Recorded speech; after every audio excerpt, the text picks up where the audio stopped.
And we're live. All right, everybody, welcome to our 14th episode of the Worldwide Wednesday podcast. I'm your host, Sovereign, And I'm your host, Shiny. and sorry for taking the week off last week, but we've got a big agenda for you guys today, so I think we should just go ahead and dig right in. Also, a happy 420 to everybody in the audience. So, with all of that being said, I think that we should get going on what we missed out last week, our Moon Knight episode 3 review, which will be combined with our episode 4 review. So I think we should take an episode by episode approach because there's definitely more to talk about rather than just combining the two episodes into one discussion. I agree. Yeah. So, we're starting with episode 3. It was interesting. Like, the main thing I really ended up focusing on after episode 3 was the whole situation with the Egyptian gods. Yeah, especially because I'm going to be honest here. I think Harrow is going to be like top of a mid-tier villain. Like, he's nowhere close to like our top 5 villains that we've ever encountered in the MCU. He ain't no Killgrave. Yeah, he's not a Killgrave. He's not a Killmonger. He's not a Thanos. He's not even what's one that we got very recent. Or he's not a Green Goblin. Like, he's not anywhere close to that tier, but he's still like a threat. Like, Yeah. Like this, it's been a while since we've gotten a villain in a Disney Plus show that's actually intimidating.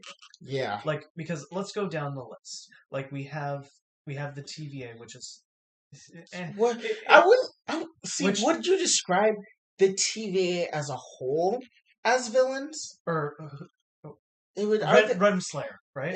It would have to be Judge Renslayer because Like, he her who remains is her presence wasn't all that big, and because most of the conflict arose from Loki's self-conflict in and of itself. Yeah. And then Falcon and the Winter Soldier, the villain was bad. Oh god. Was that they tried to make it sympathetic, like the audience sympathetic to her actions, despite the fact that she was a terrorist. It was also, the more I think about the Falcon and the Winter Soldier, the more I see it as a failure in proper world building, if you know what I mean. Yeah.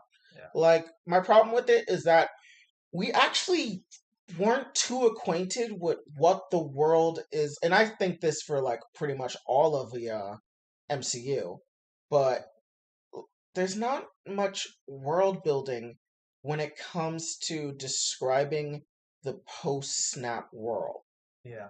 And then what other shows have we got? Hawkeye, too many goddamn villains. No villain got appropriate amount of focus. And that just ended up to Kingpin only having 5 minutes of screen time, which I absolutely detest looking back. Mm-hmm. And then what other Disney Plus shows have we gotten recently? What if had a good for what it was.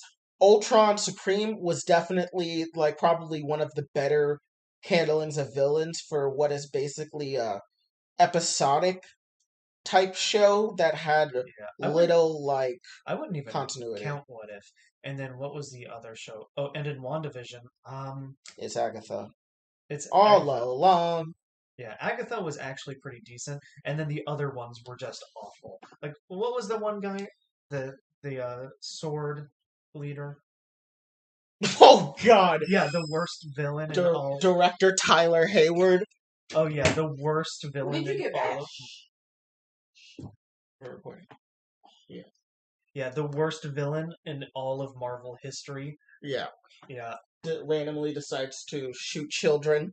Yes. For reasons. And has no motivation whatsoever.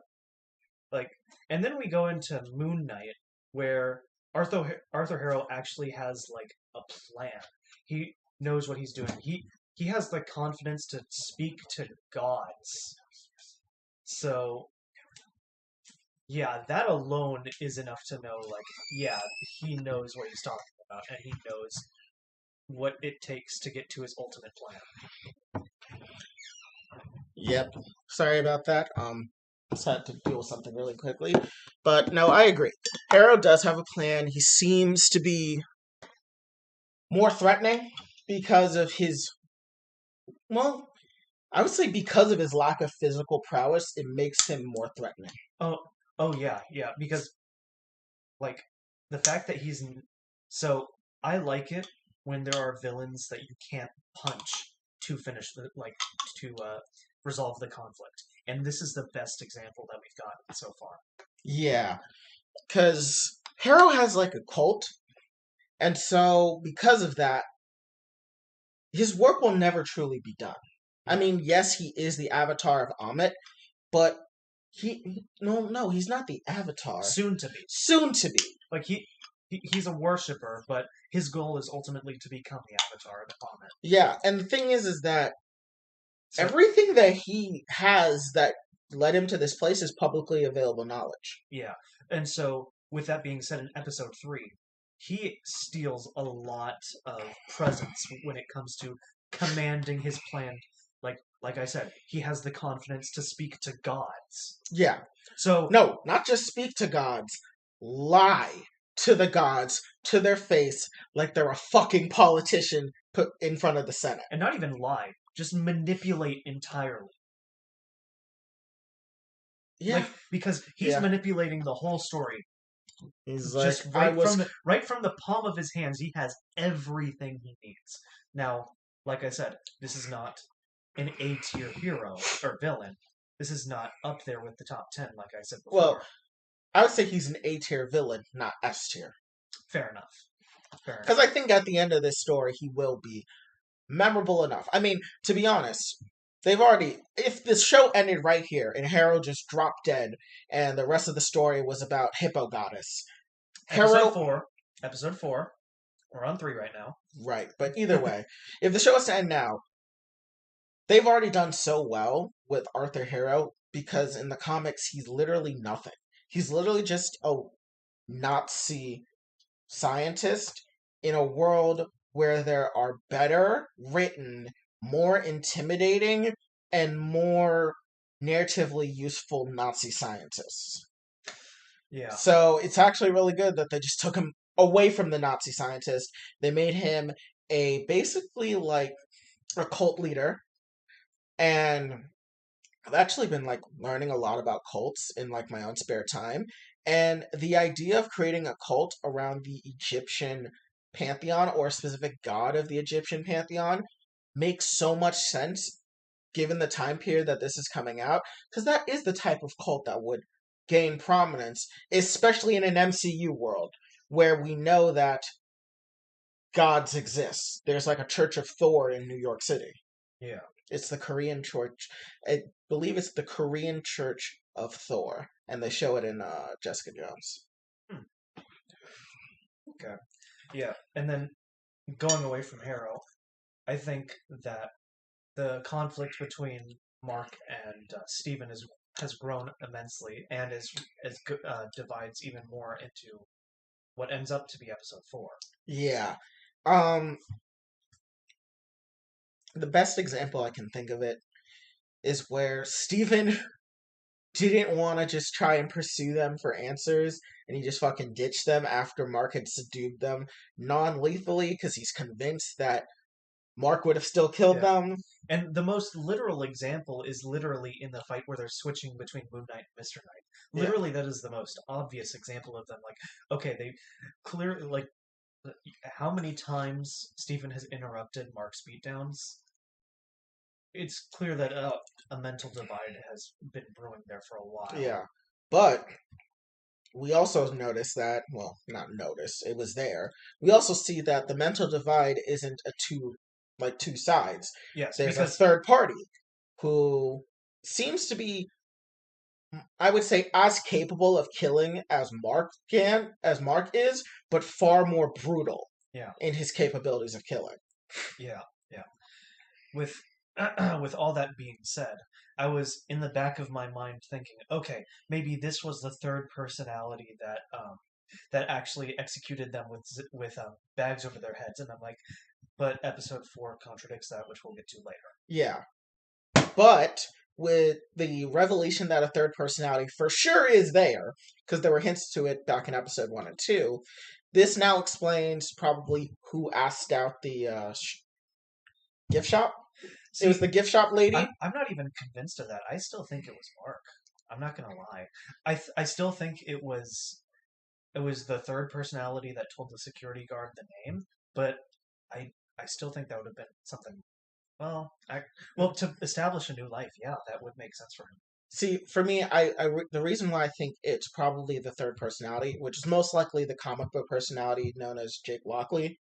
Um, the reason why I think it's him is because, and I saw this when I was watching Screen Crush talk about this, but it seems that potentially that Jake is a mixture of both Mark and Steven in the sense that he can adopt both their mannerisms and their like violent capabilities while pretending to be one of them.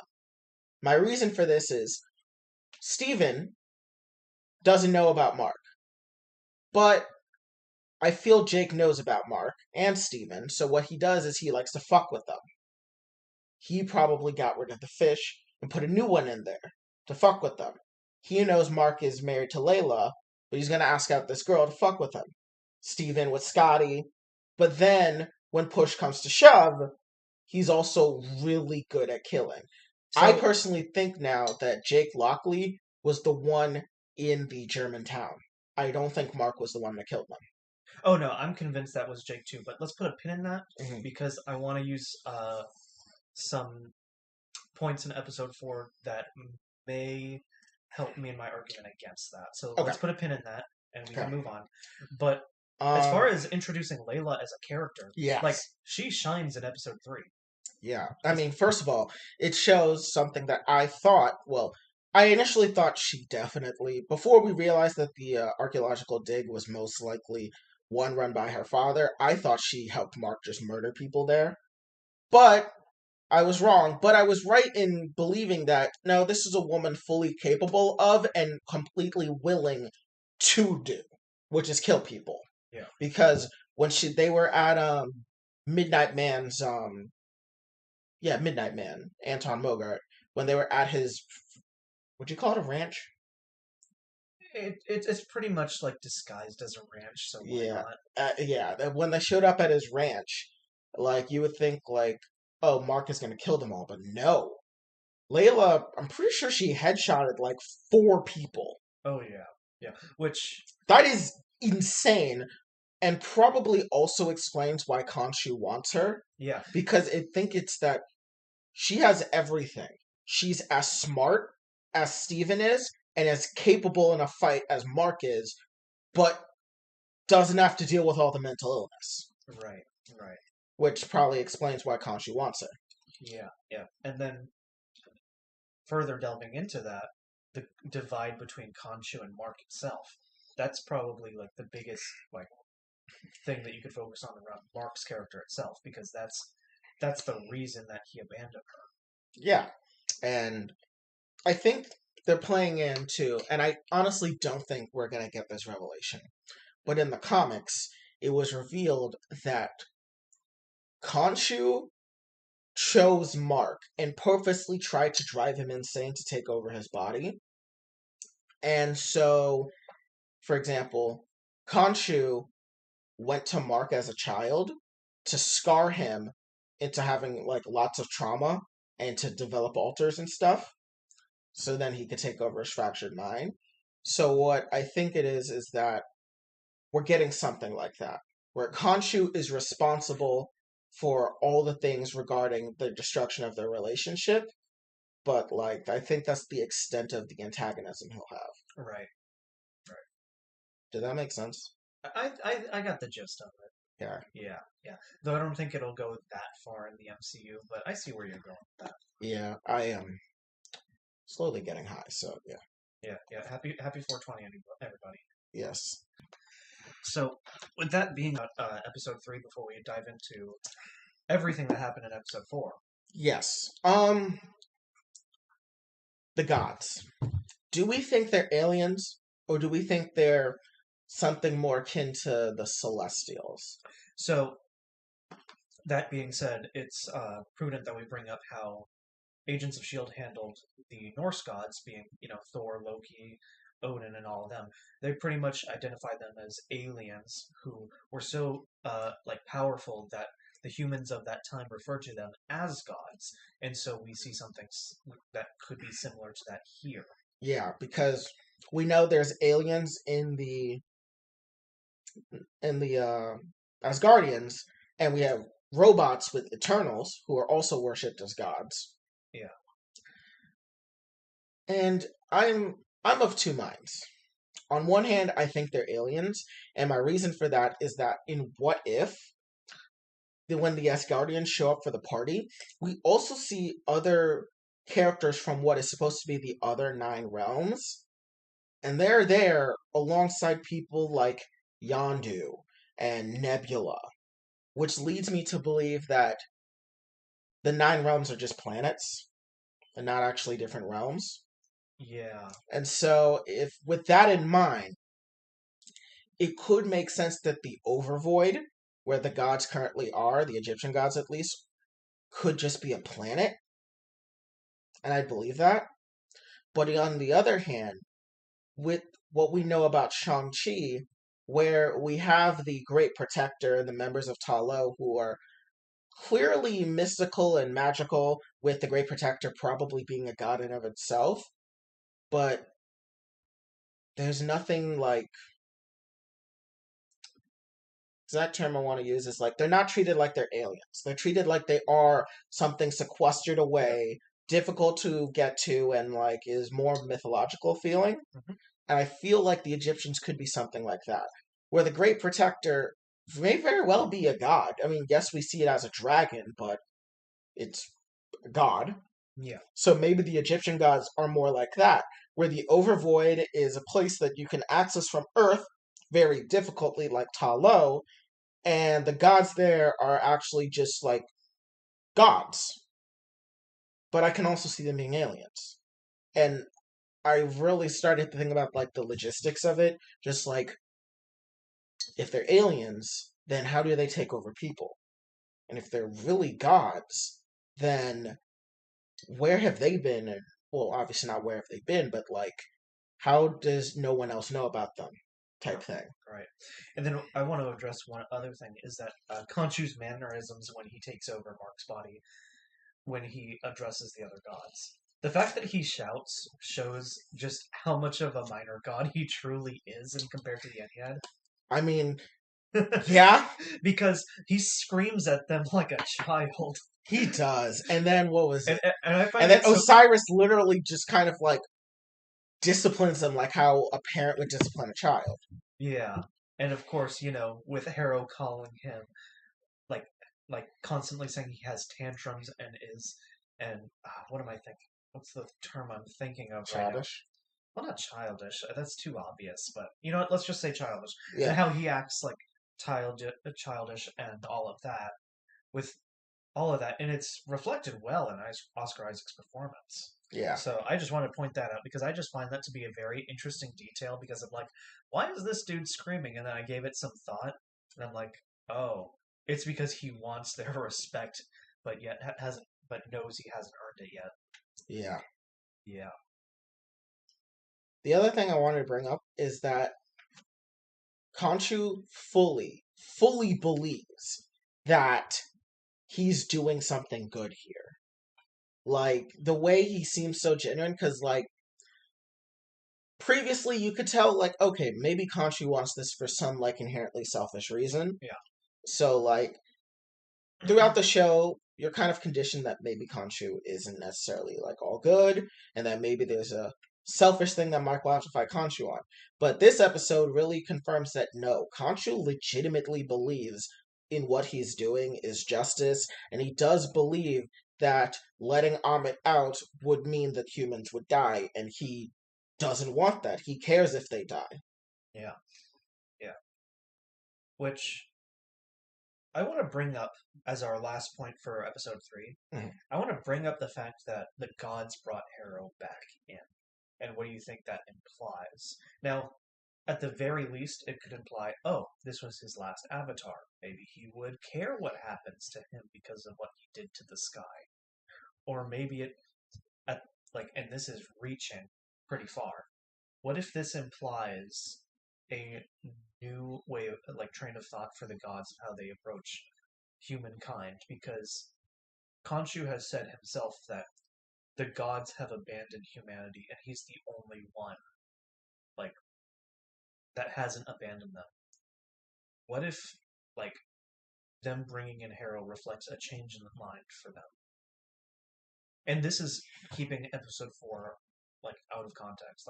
This is not even considering what happens in episode 4. Yeah.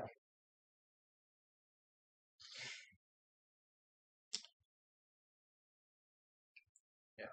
I think it's partially that they have some respect for Harrow because he was a previous, Avatar. Yeah.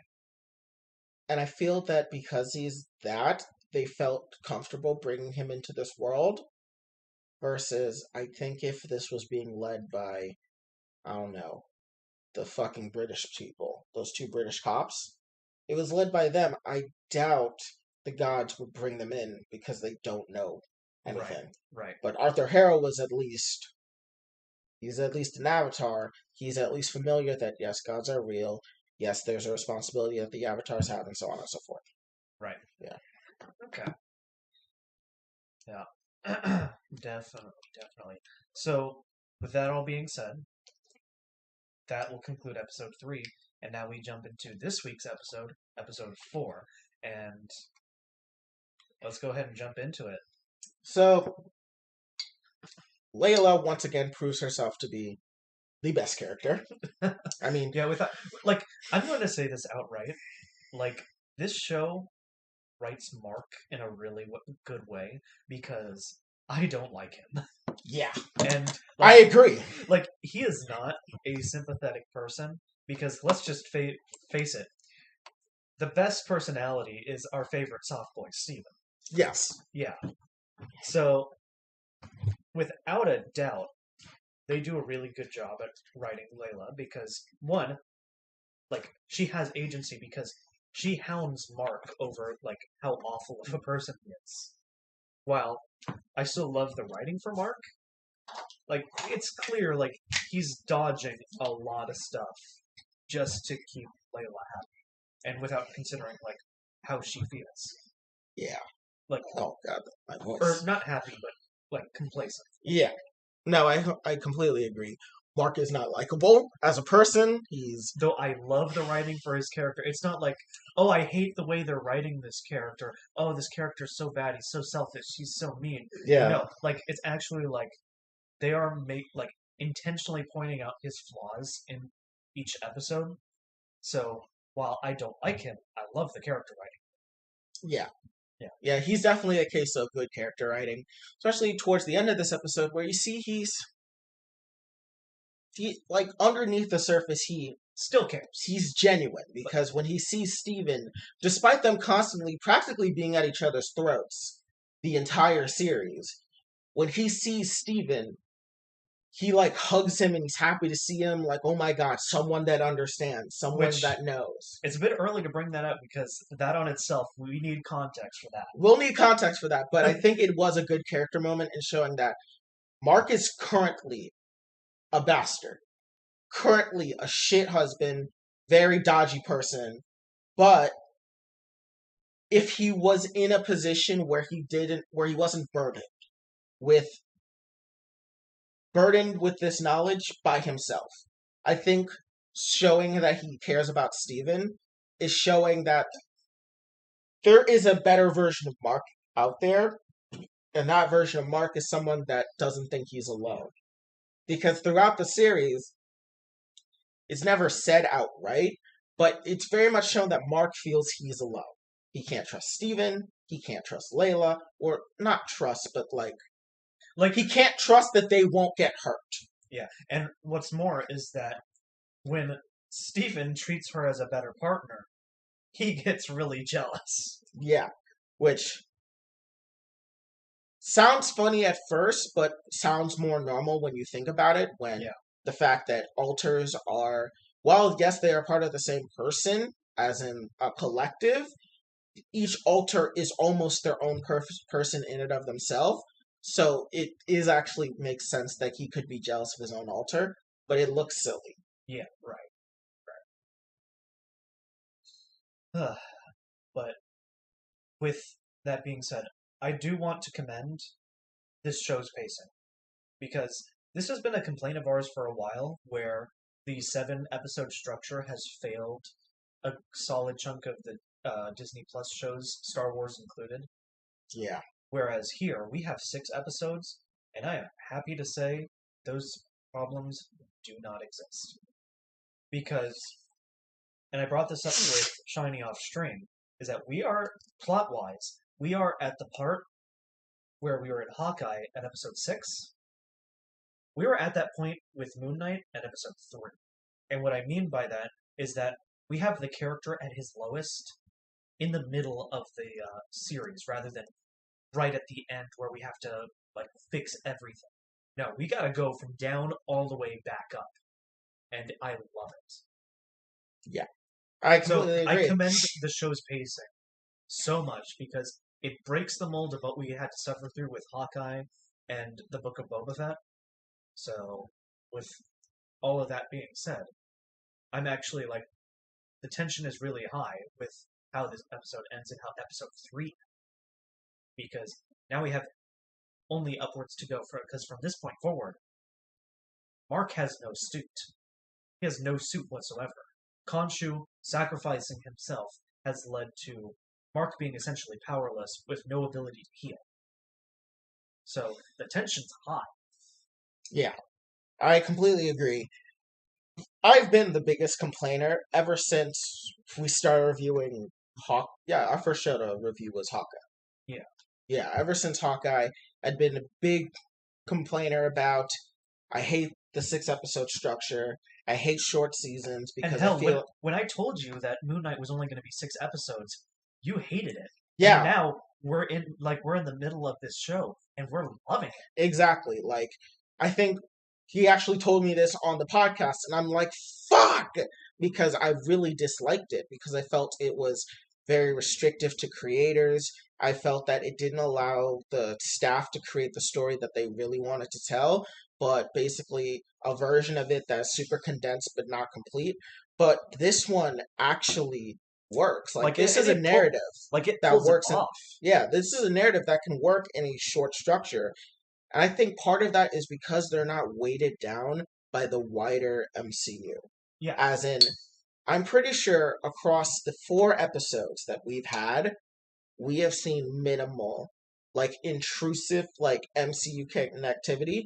I think we saw the GRC in episode 1 on some billboards. In episode 3, Midnight Man references Madripoor. But outside, oh, and then in episode 1, we also see that Steven's reading about the Norse gods and whether they're like, how the Norse gods are like aliens and stuff. And outside of that, we don't see much MCU connectivity, which allows the story to basically run unimpeded. Like you can watch this show without any knowledge of the MCU. Like that's possible with Shang-Chi to an extent. That's possible with what are other things that have come out like that? Eternals. You could do that. Despite Eternals technically trying to be like a prequel to all the others, you don't even need the wider MCU knowledge to even watch it. Right. Yeah, because all you got to know about is the snap, which is like iconographized in meme culture already. Yeah, despite the Celestials appearing back in Guardians 1 and us learning more about them in Guardians 2, the Eternals was pretty good standalone, which was another reason why I really liked it and thought it was really tight, was that it didn't have to deal with MCU connectivity. Well, that's your opinion, so you can have that. You can have that. I will still say that Eternals was only okay. I thought it was really good. I thought it was very unique. But Moon Knight gives me more vibes about that than I felt with Eternals. Like Moon Knight, I genuinely feel is really tight, really grounded. Like it doesn't feel like it's overstaying itself. Yes. Yeah. Because I felt that with Eternals. I didn't feel that Eternals was overstaying itself. I really liked Eternals. And yeah, I really like this. The pacing has been really good.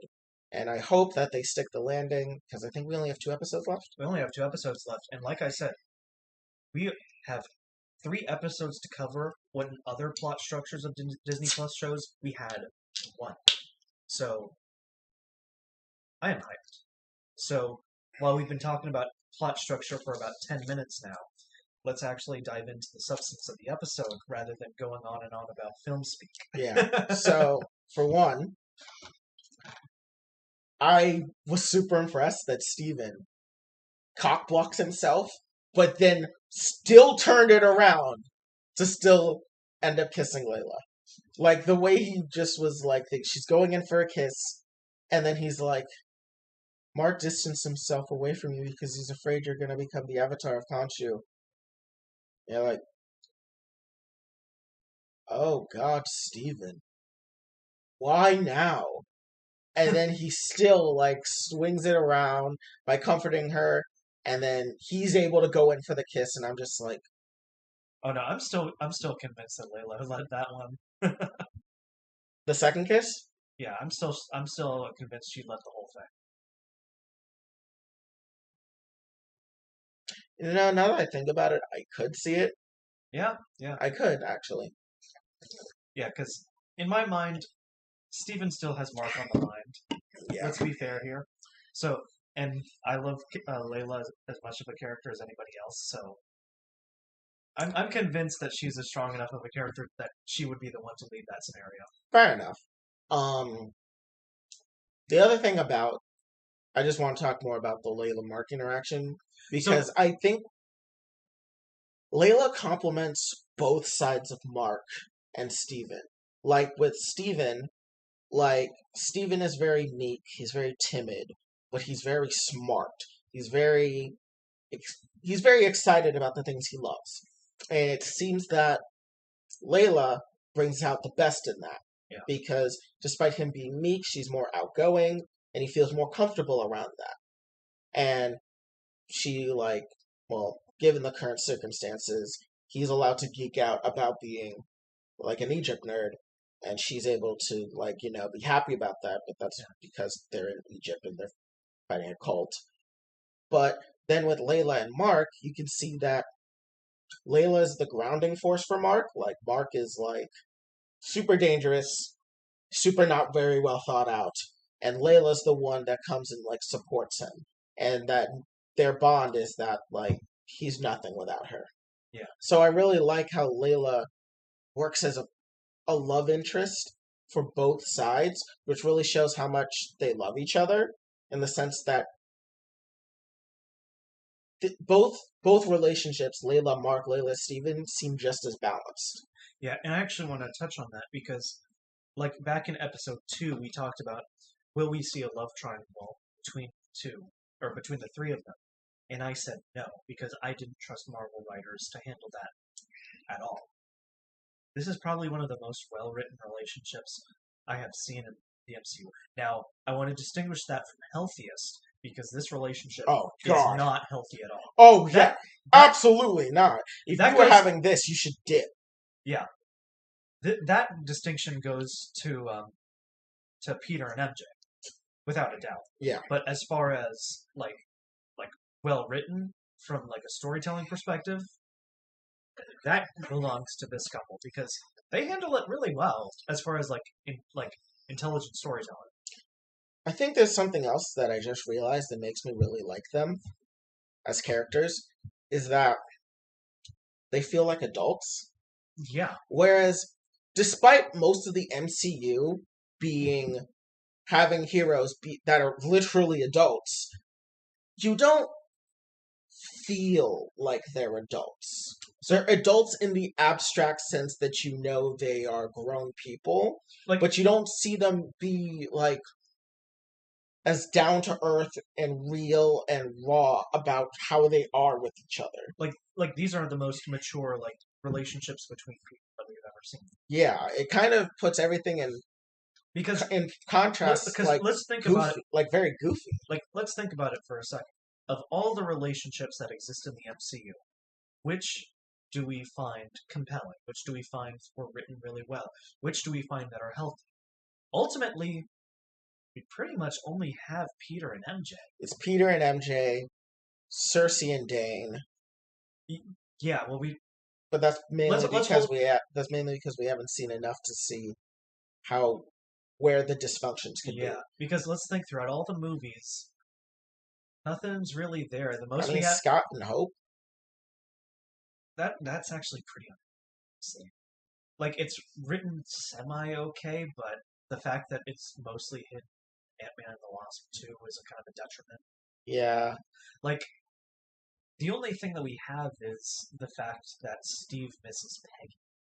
Like that's all we have. yeah, Because like you think of Tony and Pepper, and you're just in the real world.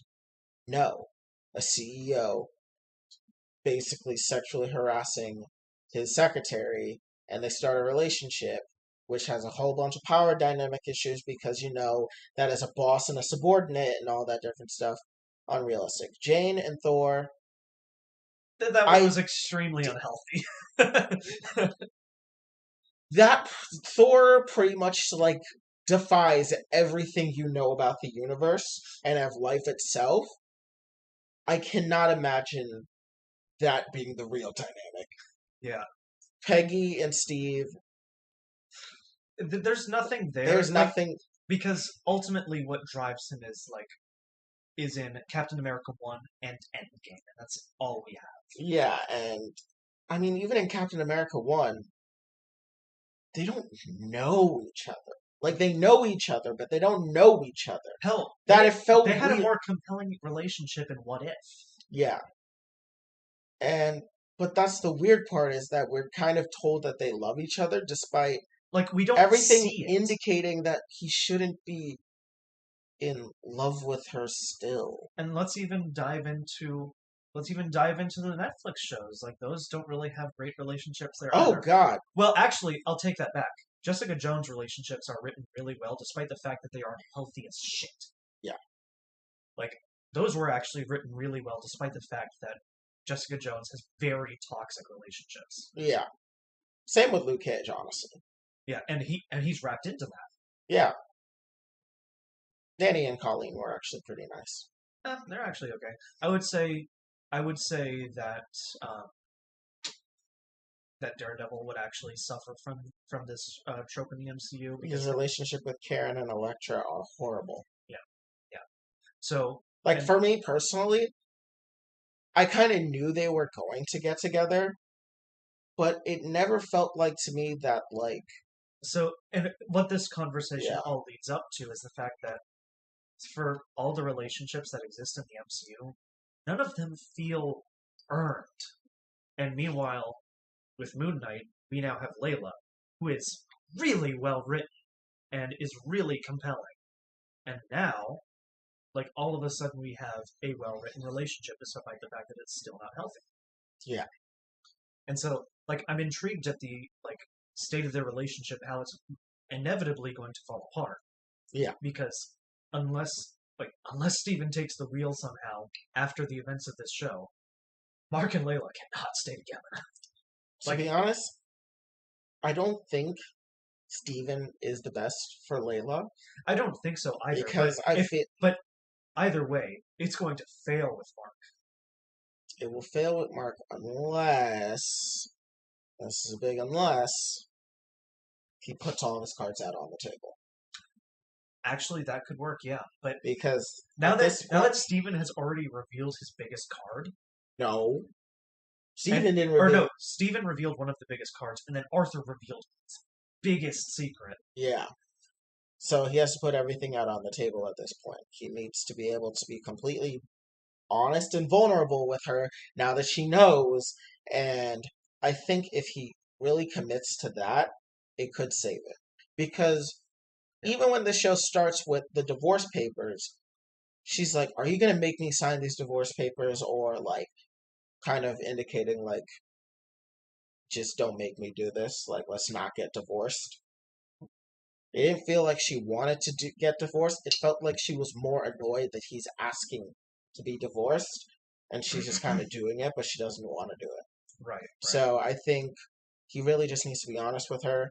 And I think part of that honesty will come from when he discovers Jake.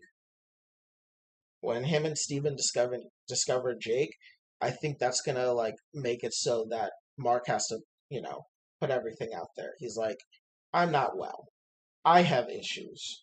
I have died when I tried to protect your father, but I wasn't originally there to rob him and all that different stuff. And like I have alters, I speak to Khonshu, it's a terrible thing. Like he needs to be able to be honest with her to let her at least know what the problem is instead of nebulously guessing that there's problems in their relationship. Right, right. So now that we went on that tangent, we can dive into the other parts of the episode because surprisingly, we had a lot to talk about their relationship. But of course, you love a show for its characters. So let's go ahead and move on to other elements. Do you want to dive into what else do you want to dive into before we get into the ending 5 minutes of the show? The horror scenes were very good at making you feel uncomfortable. So the the Egyptian priests that are locked in with the pyramid. Oh boy, those made you uncomfortable, huh? Yeah, Like just even if it's like off screen, like gore, you still hear it and it's really unsettling. Especially because like we got like like all the details of what's going on there has been given to us in episode 1, where Stephen goes into detail about how like to prepare people to be mummified, they use tools to rip out your organs from your nostrils, and that is definitely what happened in those scenes. and Especially it's given disgusting. Yeah, especially given like all the organs that were harvested. Like again, most of it is off screen, so But but still, like you still hear it, and it is very unsettling. and it's very good. I mean, even when you just see like you see like small little things there that you just kind of assume are just like there, and then Steven mentions they're chunks of like human. It just makes you cringe a little bit more because it's so benign. But the moment you think about it, the moment you're like, ugh! And thankfully, the characters realize this too, because considering like how they looked and all that, they realized it was fresh. Yeah. So they immediately like, okay, this is some big shit. We got to be careful. Yeah. Honestly, oh my god. I just felt very uncomfortable. And I felt the horror was done really well. Especially with Layla and one of the priests, where he like drags her away. And she comes out and then he drags her away Like again. in your standard horror movie, that's where a character dies. But no, just to help us love Layla even more, she holds her own. She kills him. And it's just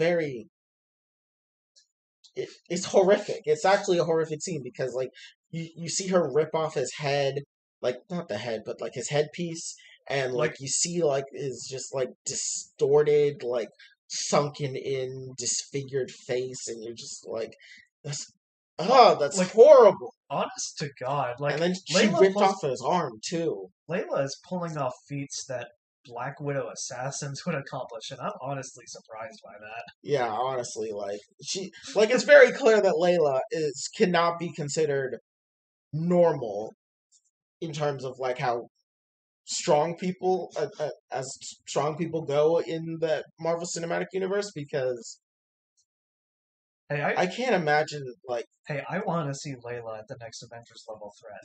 she should be. And you can hold me accountable to that. Yeah. The more you think about Layla, the more you're like, if I shoved Pepper with no armor, or if I shoved MJ, or if I shoved like I don't know, Christine, they would fucking roll over and die. Yeah. Meanwhile, but then you put Layla there and she just handles it, and then you think, or even better, let's say we replace those characters, or we replace Black Widow with those characters. Who would even come close? like you would know Black Widow would win, but would feel like it'd be harder. Yeah. Despite it making no sense for it to be harder. Yeah. Yeah. Which of course could kind of like I don't see her as being a Mary Sue, honestly, because her character is so compelling as is that Has anyone been calling her a Mary Sue? not really that I've seen. Okay. I just see that argument being made, and her character is so well written that her purpose isn't to be the strong tough girl. It's to be a well written character. Yeah, her purpose is to be a woman who is trying to really understand what the hell is going on with her husband and why Like everything has been just like going she to shit. she still has a ton of agency in this plot. Yeah, But let's diverge from this because we've been simping over Layla far too much this this episode. yeah. So let's go ahead and dive into anything else you want to dive into before I talk about the ending, because I got a lot to talk about the ending. Um, no, I want to start the ending. Let's talk about the ending. So of course, with the ending, we see Arthur Harrow shoot Mark twice in the heart. So he's dead, right? This is the part where you say no. Because we I'm just, I'm like, yeah, no, he should be dead. But I'm also thinking at the same time, but Mark is supposed to free Khonshu. And what if the way to free Khonshu isn't through physical means, but is actually by, like, belief in some, like, belief in gods, basically. But then I see Arthur, he needs Amit's Shanti, so I guess it is physical. So especially because I'm just thinking, how the hell is Mark going to free Khonshu? probably And that means Mark has to be alive, but there's no way he should be fucking alive. so so what happens at the ending is that we see Mark in a mental asylum, but we see evidence that it's not real. Like Like one of like the like what is it called? One of the patients there, she has a drawing of a bird, and you look at the drawing, and it's Khonshu. yeah, like it's a hummingbird with the face of Khonshu, and Yeah, then you see all the characters you see. Like immediately, as soon as you see Donna from episode 1, you're like, "Oh, this can't be real." And then you see on the TV, oh, it stars a main character named Stephen Grant, which of course yeah. is referencing to Stephen, and you see, and then you see Mark experiencing everything that's going on, and you're like, okay, this can't be real. Either he's dead, or he's having a break, like a mental breakdown being imposed onto him. Yeah, and I think it is. So, Yeah, with all of that in consideration, especially because Arrow shows up, Layla shows up, Donna shows up, a whole bunch of characters that we know. Oh, and the two cops show up as well. I think it's also interesting though that everyone that is affiliated with them, that's not a part of the cult, is shown as a patient, but everyone affiliated with them that is a member of the cult is in a position of power. Honestly, the character that made me realize this was Donna, because remember, we haven't seen her since episode 2. Yeah, but she's considered insane, and Layla's considered insane, And and the nothing. statue's considered insane. Well, actually, Layla was a nurse, wasn't she? And No, she's crazy.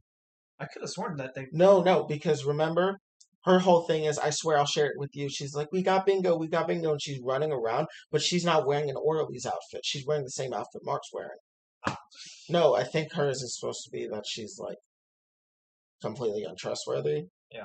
And so, as an inverse to the fact that that's how Mark is to her. yeah. So, and I want to dive into the symbolism here because while relatively obvious, I still love it.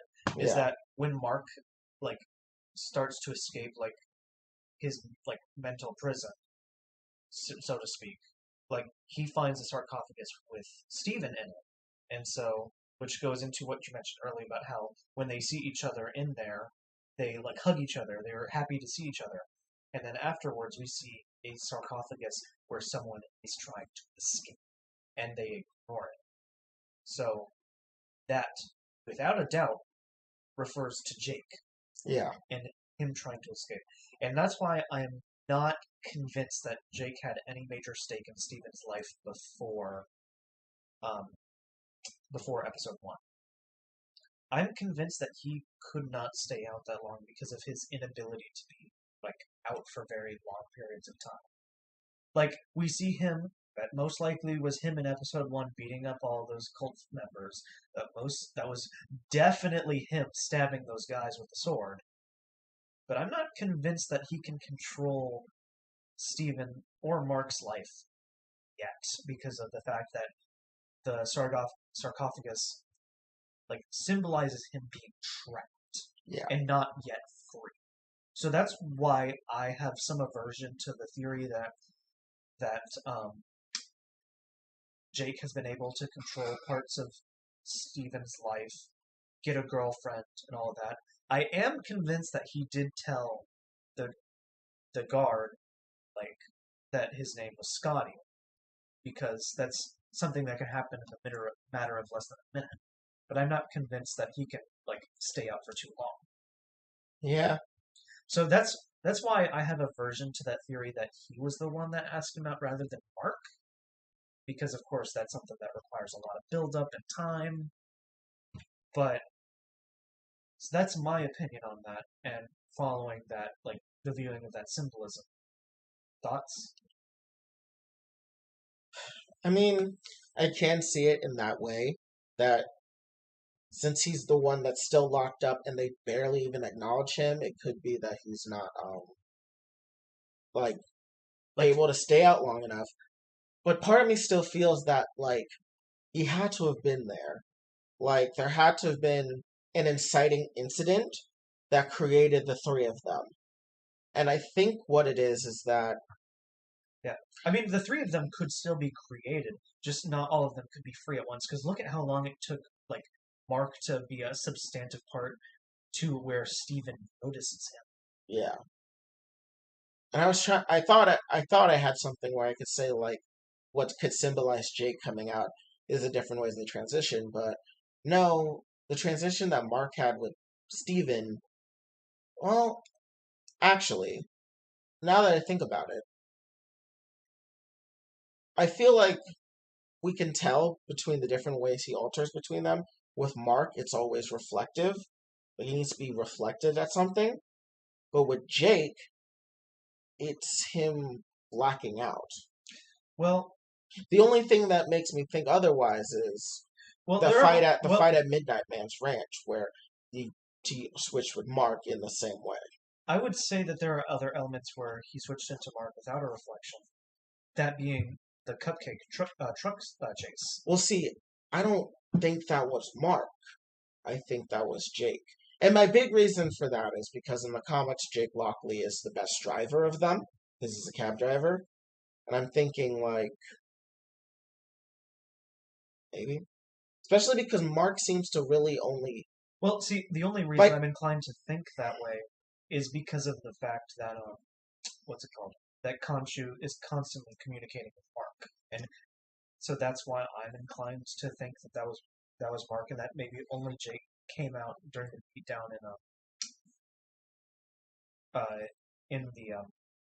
in the village. But we'll probably get some more details within episode 5, but I'm pretty comfortable in my stance to where I think only Jake has the possibility of coming out in very rare and short instances. Mm-hmm. So now let's go to the reveal that probably freaked everybody out. The giant hippo, which I absolutely loved. I loved how they looked, I loved how they sounded, but it freaked some people out. I looked at that and I'm like, that is getting marketed. That is marketable. I like that.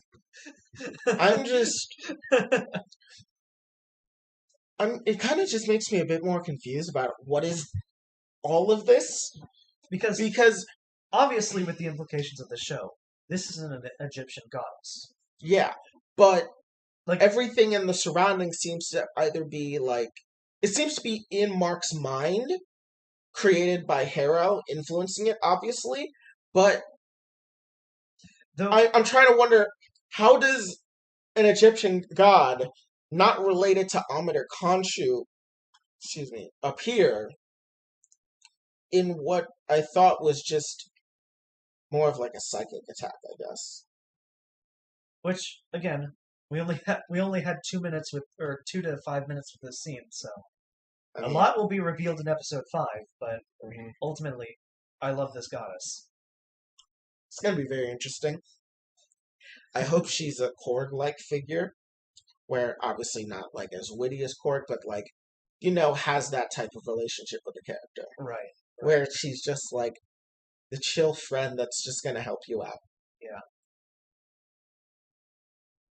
yeah, no, I definitely see that. Because, like, so we've gotten Khonshu, who is, like, a humanoid with a crow skull. Hmm.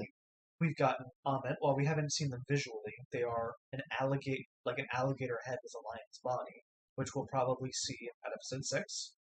Yeah, Whereas this one, we got a hippo standing upright, and I love it. yeah, I love it so much. No amount of convincing can lead me the other way. yeah. No, it, Because I know you freaked out when you saw it. I'm still trying to parse together. Just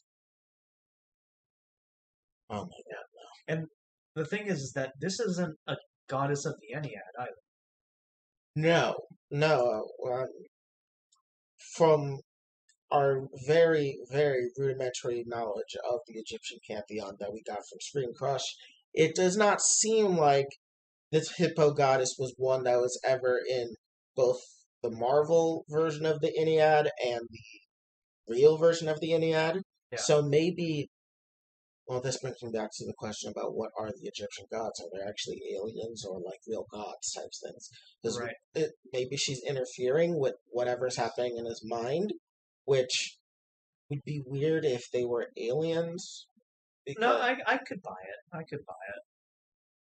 But the real question is, how long has she been keeping her eye on this? I And does she don't and does know. she risk Wrath of the Ennead?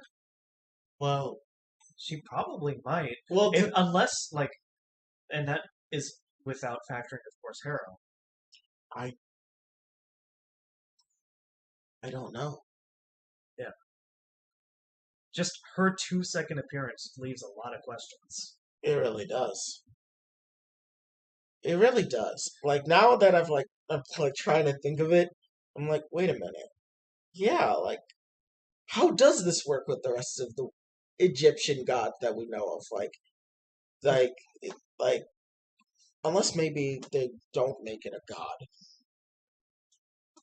Maybe No, it's probably it, still a it god. has to be a god. Yeah, it has to be a goddess. But with all of that being said, I do want to commend Moon Knight for finally improving, or not finally, but actually improving their CGI. Because remember back in episode 1? Ooh, that was bad. Oh, that's so bad. Meanwhile, I'm loving this hippo. I love this hippo, man. Oh god. Just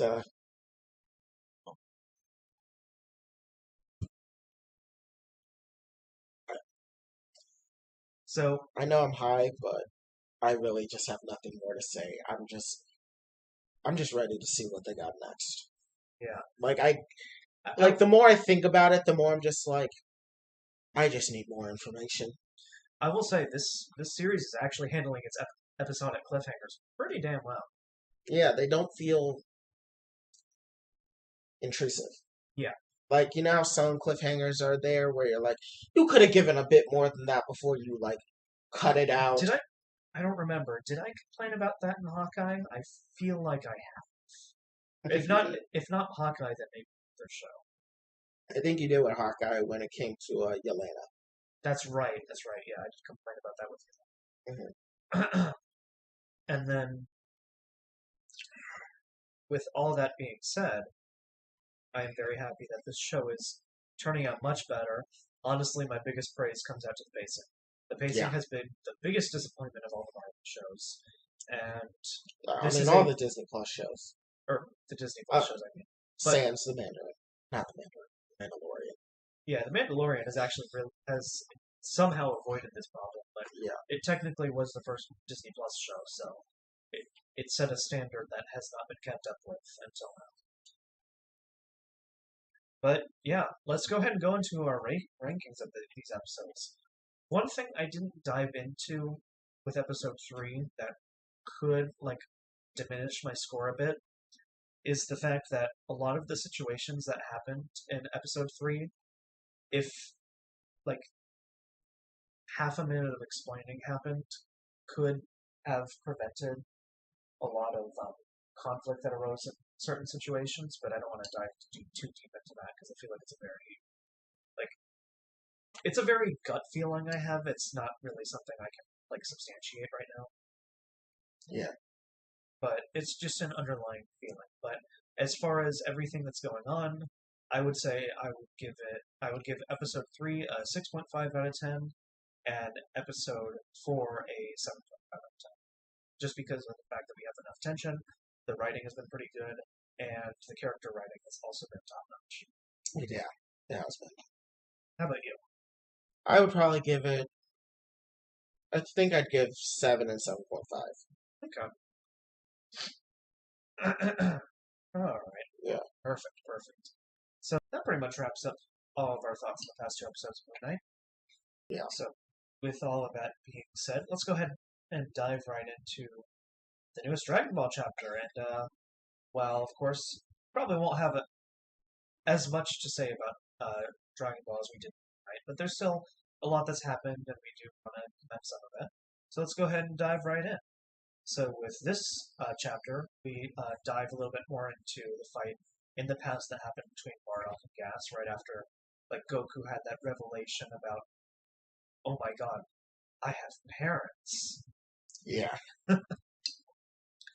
So, with all that, the big whole of this chapter is, what is Gas's big weakness? How did Bardock win? And so, with all that being said, there is a lot of contention because a true weakness hasn't been given per se. You have some thoughts on that? Yes. Hold on a second. Sorry, I got a message from my job, and I had to respond to that. But, so what I was going to say is that the power-up that I think... Sorry, my job is texting me, even though it's my off day, and yeah. Oh my... All high too, imagine that. Oh god, Jesus fucking Christ, I'm sorry. It's my off day. Wish they weren't calling me. Anyways.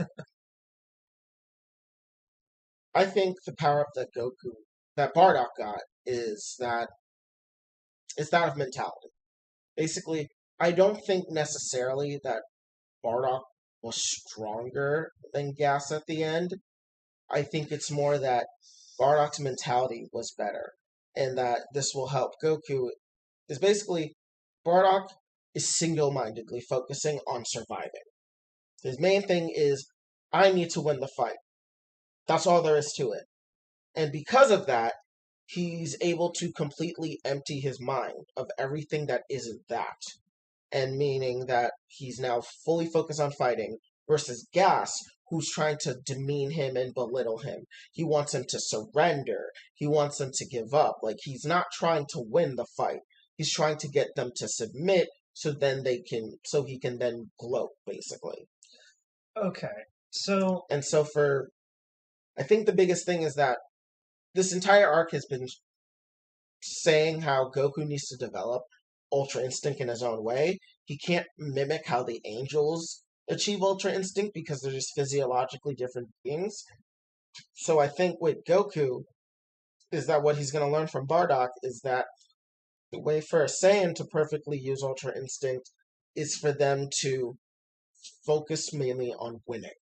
So I think the power-up with Bardock is not like a real power-up, but more like...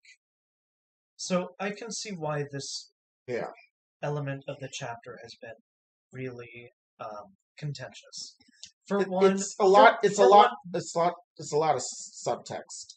For one, the main build-up that we were expecting, Bardock was able to find out the secret weakness that Gas had. So we were all expecting, oh yeah, if you pinch gas at a specific point right under his arm at a certain frequency, then he will become completely incapable of battle. Something to that element. Obviously, I'm hyperbolizing quite a bit, but you get where I'm going at here. Yeah. That's, I think, what a lot of people were expecting. And then meanwhile, we have like the subtext of a mentality of going into battle. I see where you're going, where Goku's like mentality towards Ultra Instinct needs to change, and thus gases like the way Bardock one against gas leads to that.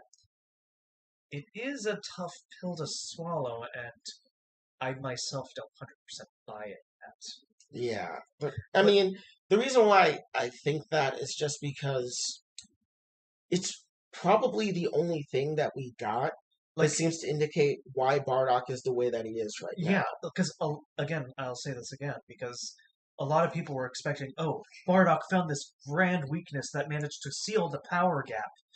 But I see what you're saying, but I need a little more evidence to support it. Yeah.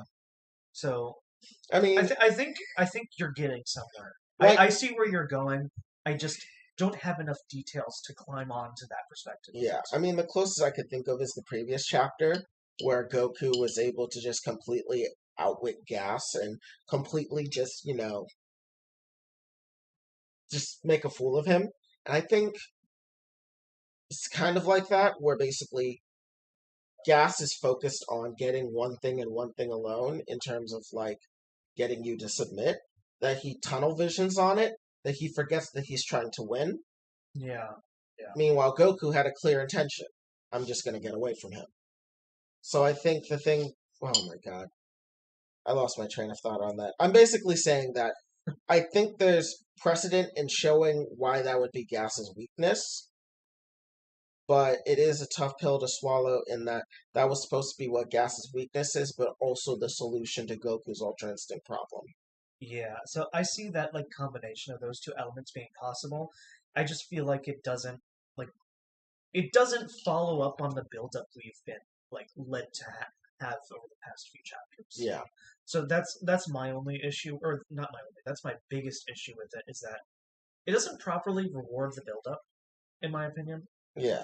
So that's why off stream I've had like a bit of contention with that perspective.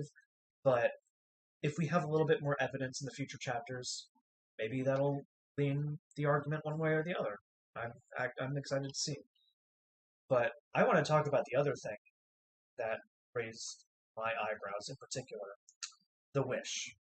Yes. So Bardock, being a pure Saiyan, decides, "Nah, don't get me out of this fight. I'm staying here. I'm dying here. Don't stop me." So, Which, and thus, once again, shows us that Goku is very much like his father, because that's what he did on Namek. yeah. So, I want to bring up the wish that he wished his sons to be to grow up well. Raditz did not grow up well. So, what I think it was is he specifically said that he wants his sons to thrive. And I think what that was meaning to be is that Goku and Raditz were to avoid dying on planet Vegeta.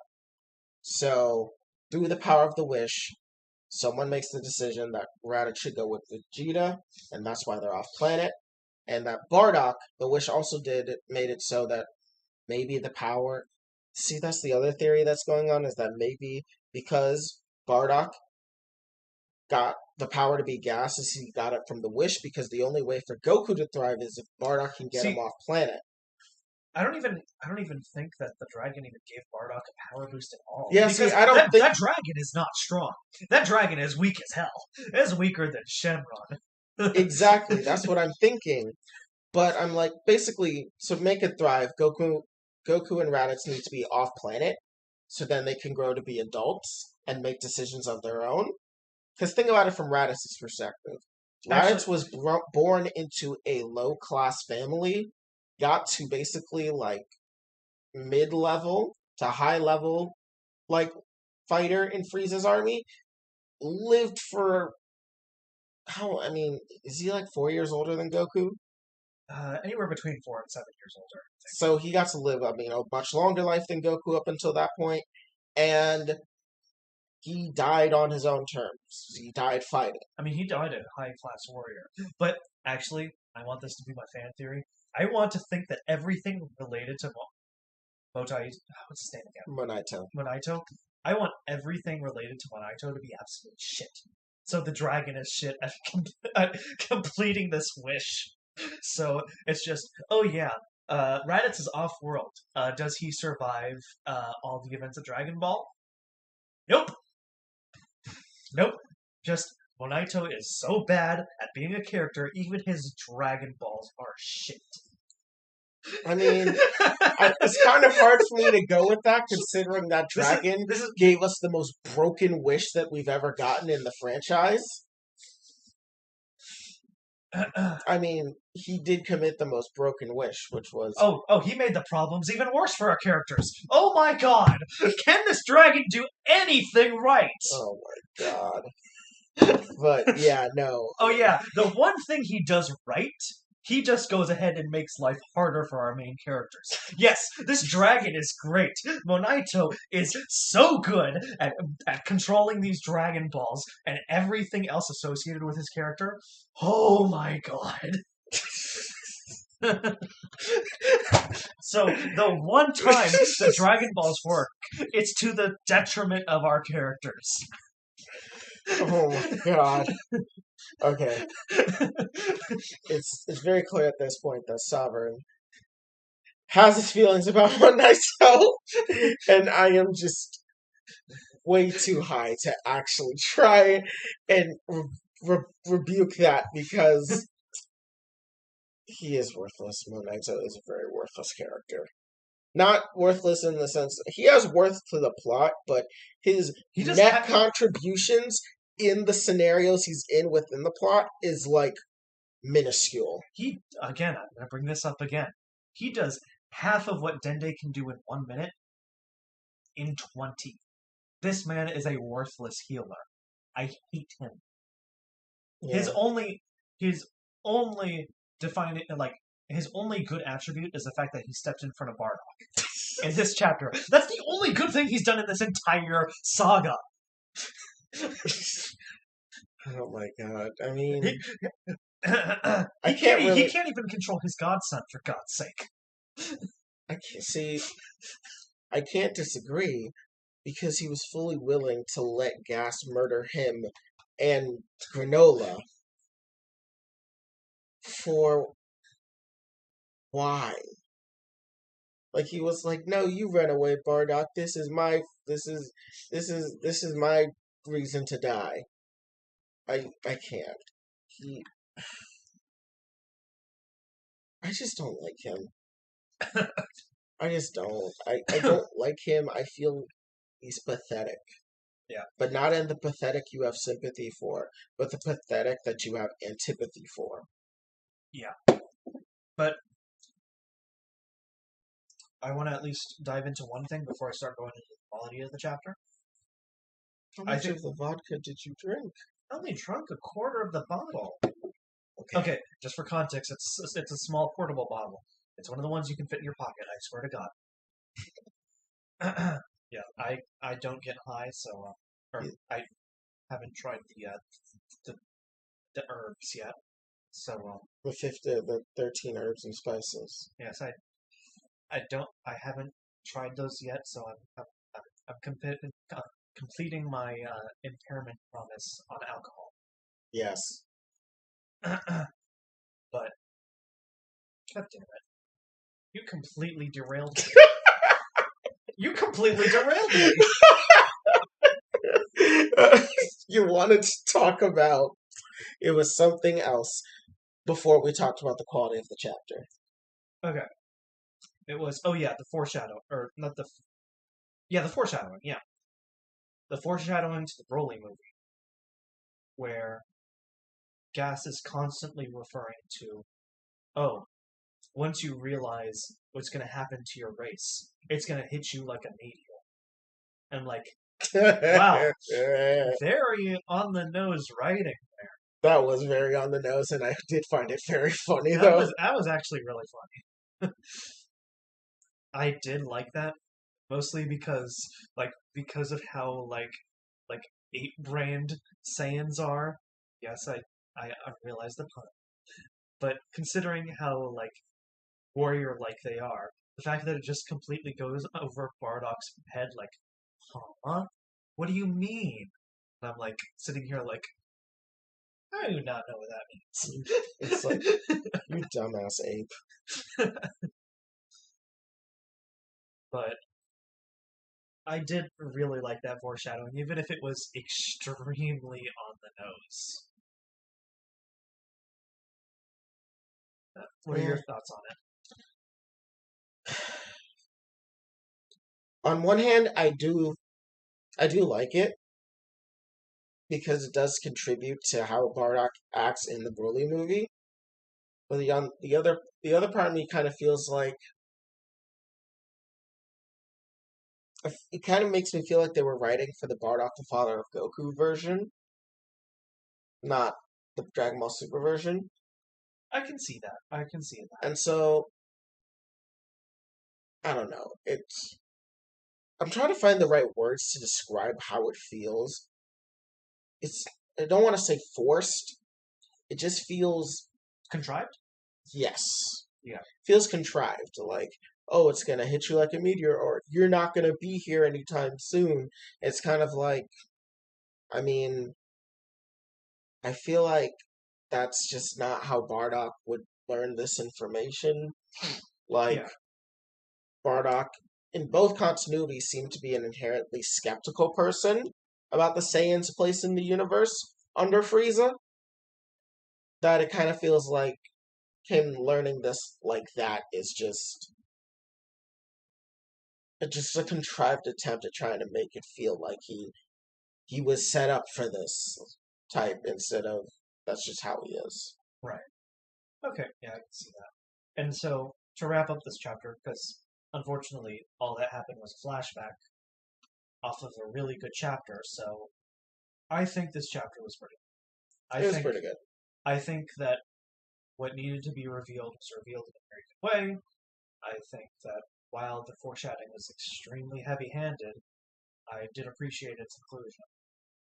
Though I'm still gonna have to dock points for it. Yeah.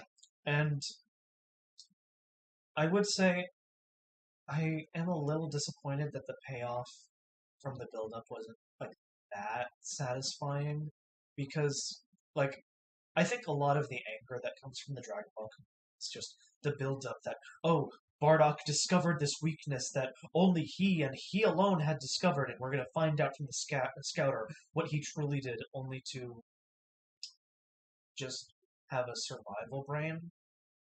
I think that was where a lot of the disappointment comes from. Yeah, which I can understand because I feel like it shouldn't have been a premise in the first place. Right. Because Dragon Ball is very much a series where if you punch the hardest, you win. That it kind of makes it feel like the idea of exploiting weaknesses is like. And that's something Goku wouldn't do anyway. Like, Goku has never been one to exploit a weakness that much. I mean, most of the time we've seen Goku exploit weaknesses is in letting his opponent drain themselves of ki, or that one time during the Tournament of Power when he beat uh one of the Universe 2 girls by studying her fighting style and realizing if he just surrounds her in ki, she's fucked. Yeah. But that's really it. Yeah. Like, obviously there are some contradictions to that. Of course, Goku fighting Raditz is a big one. But, yeah, I'm gonna give this one a 6.5 out of 10. It still conveyed what it needed to, but I'm gonna have to dock some points for lack of subtlety and just not that great of a payoff. Yeah, 6.5 is pretty good for me. I think the next chapter is going to be really good.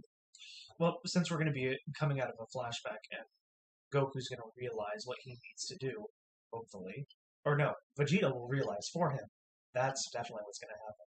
I think, on some level, I think this will also be good for Vegeta, because Bardock is like a mixture of Goku and Vegeta in his super iteration, in the sense that he fights like Vegeta does, but his mentality is more akin to Goku.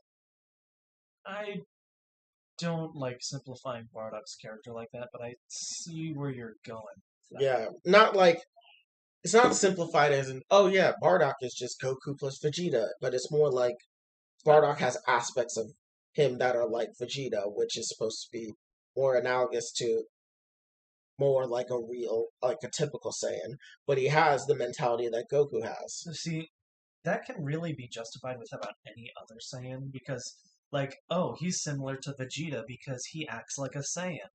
True. I don't like the comparison all that much because it's something that can be done with pretty much every other Saiyan besides the Universe 6 Saiyans. That's true. That's fair. Yeah. But yeah, that pretty much wraps up our thoughts. Now, with that being concluded, I want to go into a small tangent about something that I saw this week. Wait. Before we get to that, Oh, since we're still talking about Dragon Ball, the Dragon Ball Super superhero movie is coming out June 30th. So they pushed it back because Toy got hacked. yeah, it happened to be a ransomware hack, which oh god, why do those still exist? I mean, on some level, based, robbing the rich, but on the other hand, no, not based. Well, ransomware is not based. It's not exclusive to the rich. That's the problem I have. It's like, yeah, robbing the rich is based, but at the other side, it's like, no, because you did it through ransomware, which isn't based. Yeah, no, It's pretty fucking bad because 99% of them attack like regular people. yeah, standardized ethical stealing. Yes. Make that standardized. Yeah, Just don't inhibit my Dragon Ball. exactly. So, anyways, it's gonna come out the 30th, and I'm still hyped for it.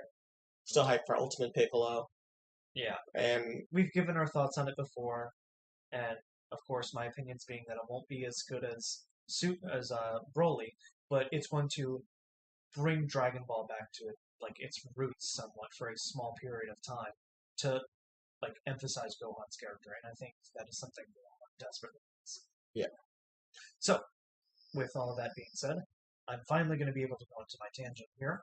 yes, I want to talk about the movie Everything, Everywhere, All at Once. So, with this being said, modern cinema in the post-COVID era has tanked dramatically.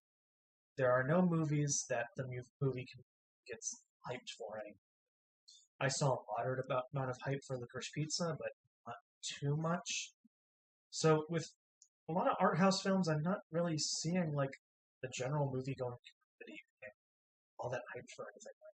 Back before COVID, we've had The Lighthouse, which was amazing. We had Parasite, which won multiple awards. We've had so much, and just movies have had a huge influence on culture that now, in the post-COVID era, we don't see much, and we don't see any movies that stand out. So I really want to talk about this because this movie will blow your expectations away. And of reviews that I've seen of it online, many encourage a blind watching of this movie, so I'm not going to dive into too many of these details here because I strongly encourage that as well. Upon viewing the movie, I am very grateful that the reviews I watched beforehand were encouraging a blind watch through. And so I'm not going to give any details about this movie, I'm just going to sing its praises. Again, this will be very short. But I will say the tone of this movie blew me away. I'm not going to reveal what it is, but let's just say you're going to be caught off guard, and you're going to love it for it.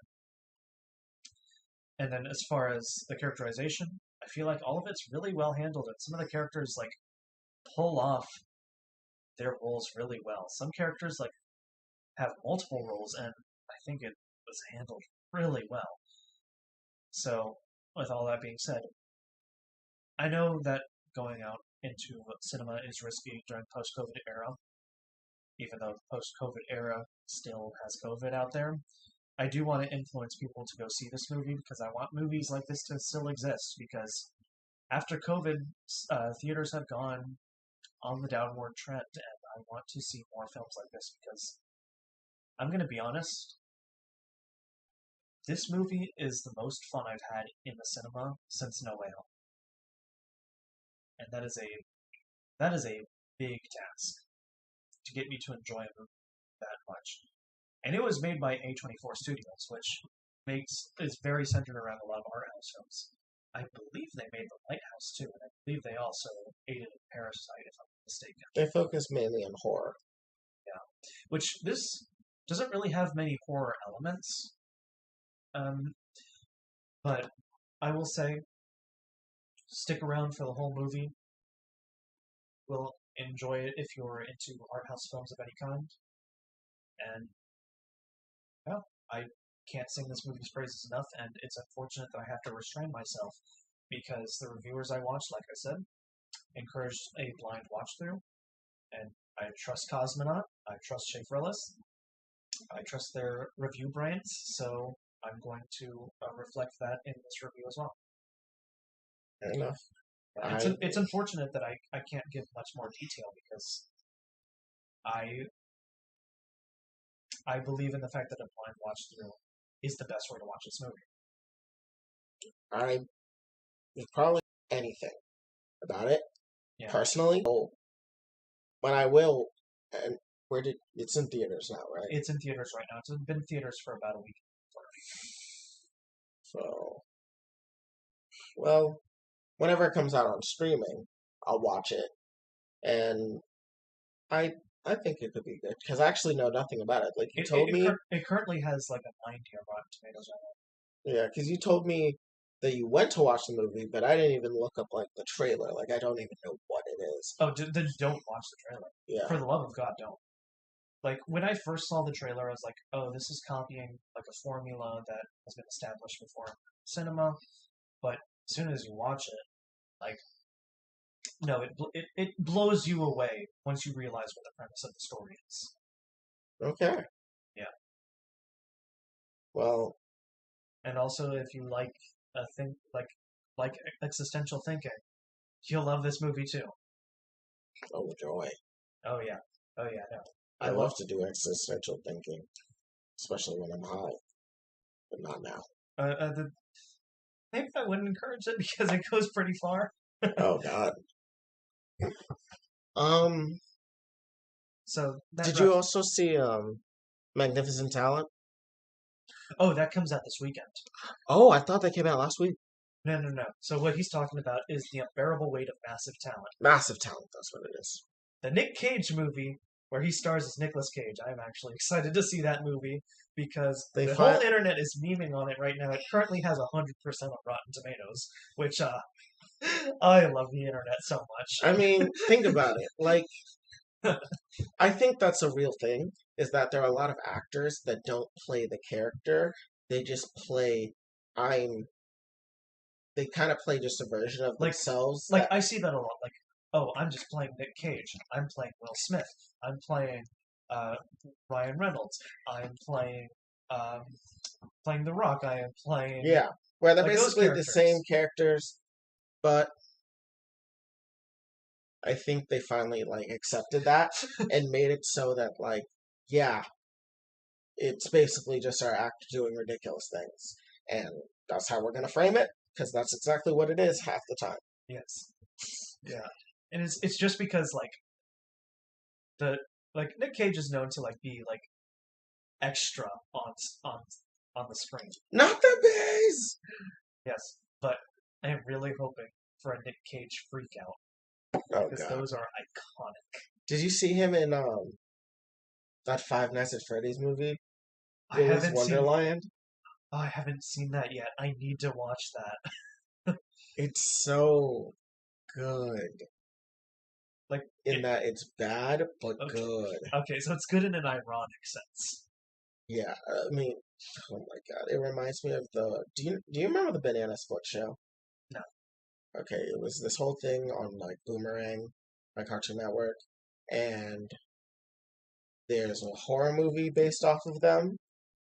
And if you know about that movie, Willy's Wonderland is very similar to that, in that it's almost just parody. Yeah. All right. Well, if it was on Boomerang, I would know about it. Yeah, I miss that channel. Do we have any other media takes that we want to dish out before we move on? We have to talk about Thor: Love and Thunder. My God, if we're having a heavy media day, we still have a lot more after that. Yeah. So I want to dive real quickly into Thor: Love and Thunder's tone. I think that this is definitely different than Thor Ragnarok, where Thor Ragnarok was definitely like very like it was very colorful. I feel like the colors are a bit subdued in this, but not too much. It's going like it's a tier under in the color spectrum, if you get where I'm going. Yeah. But it's also still pulling like it has a certain aesthetic to it. Like doesn't feel like 90s, but 80s. it's going 80s. I mean, it makes sense with the Guns N' Roses. Oh yeah, yeah. Because I mean, obviously Thor Ragnarok pulled from I think was it Nirvana? I think it was Nirvana. Think. Yeah. Well, Like this one is Guns N' Roses, and personally for me, I kind of want to see. I kind of want to see a more serious Thor, but not serious as in like the near stoicism he had sometimes see, in the I'm not earlier Thor movies. But I mean serious in the sense that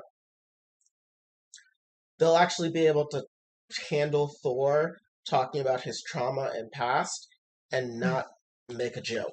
oh, God, that was a good vodka. Another. Ow. He hit me with a bottle. I had to do the meme. I had to do it. I had to slam the alcoholic container down like Thor and Loki do. Yes, but I think they'll be able to handle Thor talking about his trauma in a non-joke way because Ragnarok, Let's face it. Infinity War, and Endgame they kind of made a little too much jokes at the expense of Thor's trauma. I kind of want this movie to be a bit more serious about it. That Yeah. like him being the god of thunder and him being an avenger and him doing this, that, and the other thing has not been good. Like he's had years and years and years of success, but then in very relatively to his lifetime, a rapid succession of losing his friends, his brother, his father, his mother, his sister that he didn't know about, his planet, his team, the universe. Like all this has come relatively like soon to the point that I hope they do address the fact that, Thor very much is questioning what it means to be a god and what it means to be him in a non-joke way. Right. Which is what I kind of hope Gore does, is that I hope Gore makes him really think about what it means to be a god. Yeah, because you're talking about Gore the God Butcher, Yes. which I believe he's being played by Christian Bale, if I'm not mistaken. Yes, he's Which being played by Patrick Bateman, Bruce Wayne himself. which that should be great. I'm excited because the main thing I want to see with Gore is I want to see how they frame it. Because I'm assuming the snap is going to be the reason why Gore goes evil. Like, Gore was probably snapped, and that's when his wife and son died. He comes back, and he's like, what kind of gods would let this happen? Well, who would let this madman be able to do such a thing? And it's going to make him realize that they're not good enough, and that they let this happen, and it's going to collide with Thor, who could at various points probably prevented what happened. I mean, literally his actions or his inactions caused the snap. Exactly. Literally his thirst for vengeance caused the snap. Exactly. So maybe. You following what I'm saying? So yeah, that's easily viable. I do understand where you're going with that. Mhm. So with all that being said, I'm kind of surprised like the Guardians were in the trailer at all. I mean, like of course they accompanied him or he accompanied them on the ship off of Endgame, but like I'm questioning how big of a role will they play because of course the trailer shows them leaving him on a planet, but of course that could mean anything without context. That could mean, oh, they're leaving to like take a sidestep off of the plot. They're leaving him to initiate a plan when they split up. We don't have any details as to how big of a role they're going to play.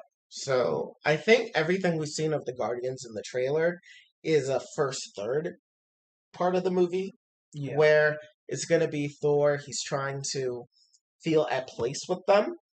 and he just doesn't. He just doesn't, especially with the constant violence. And he's just going to walk away from it. And they're going to leave him. See, the planet it looks like they're leaving him on is Sakaar, but I don't know if it is Sakaar they're leaving him on, or they're leaving him on the planet where he does walk away from them. I don't really see Sakaar playing much of a role in this movie. I'm not going to lie. Well, the reason why people think Sakaar is mainly because of the hexagonal teleport. Well, that happens anywhere. That's true, That but that I've that seen many happens at people all jump. refer to Sakaar potentially being there. Well, that happens at all jump points. So Yeah, I don't buy that fair enough. But because hell, that's how they make it to Ego in Guardians 2 anyway. you're right. Yeah. So yeah, no, I don't buy that. That's fair. But where was I going with this?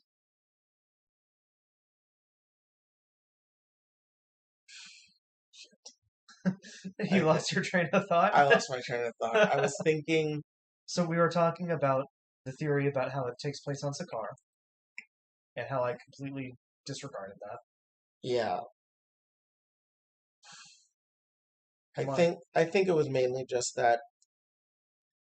Oh, it was the planet that they left him on. That's what I Yeah, was thinking of. yeah. Yeah, I think that once he leaves, that like that's probably going to be the last that we see of them, and the rest of the story is going to be about him by himself. Like Yeah, I think because most of the stuff we see of the Guardians is going to be see, only in the first third. that's why I question how big of a role they're going to play in the movie. Because aside from like the 2 or 3 scenes we see of them, they're not in any other trailer or element of the trailer whatsoever. So I'm like, how big of a role are they truly playing? And are they just going to leave Thor in the next on a random planet in the first 15 minutes of the film? I can buy you the first half hour, not the first like 10 to 15 minutes.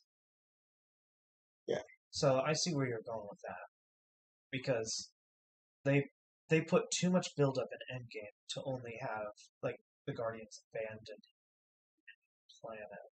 So I'm thinking like I need a substantial reason as to why he leaves, and I think you pose a good potential plot line as to why he leaves them.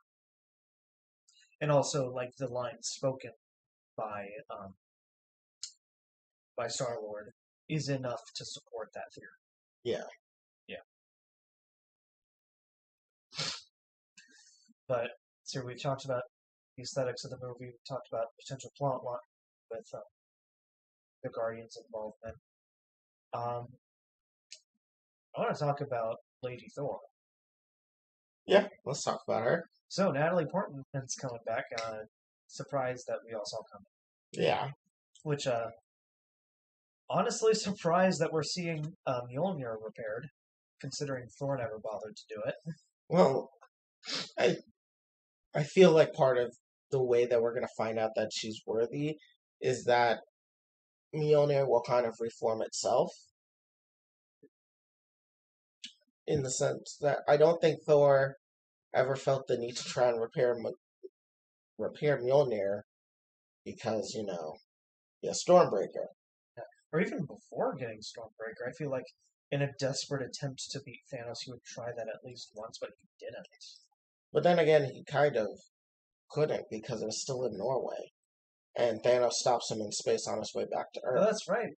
Thor was nowhere close to Earth. Yeah, He couldn't have tried to reform it before ever getting Stormbreaker. yeah. So I feel like he just never tried, and I feel like they're gonna set up a whole thing, like in a whole like see the remnants of Thor's hammer type thing, and then like Jane is going to touch it, she's going to grab it, and all the parts are going to reform together into the hammer, and then she'll gain the power of Thor. Yeah. Okay. Maybe it's not like actually a tourist attraction, but maybe it's like Valkyrie has it somewhere in like the new Asgard like Nah, area. I can see it as a tourist attraction because no one's lifting that thing up. Even a small pebble would weigh like several hundred kilotons. Probably. Let's face it here. No one's picking up a single pebble of that hammer. True.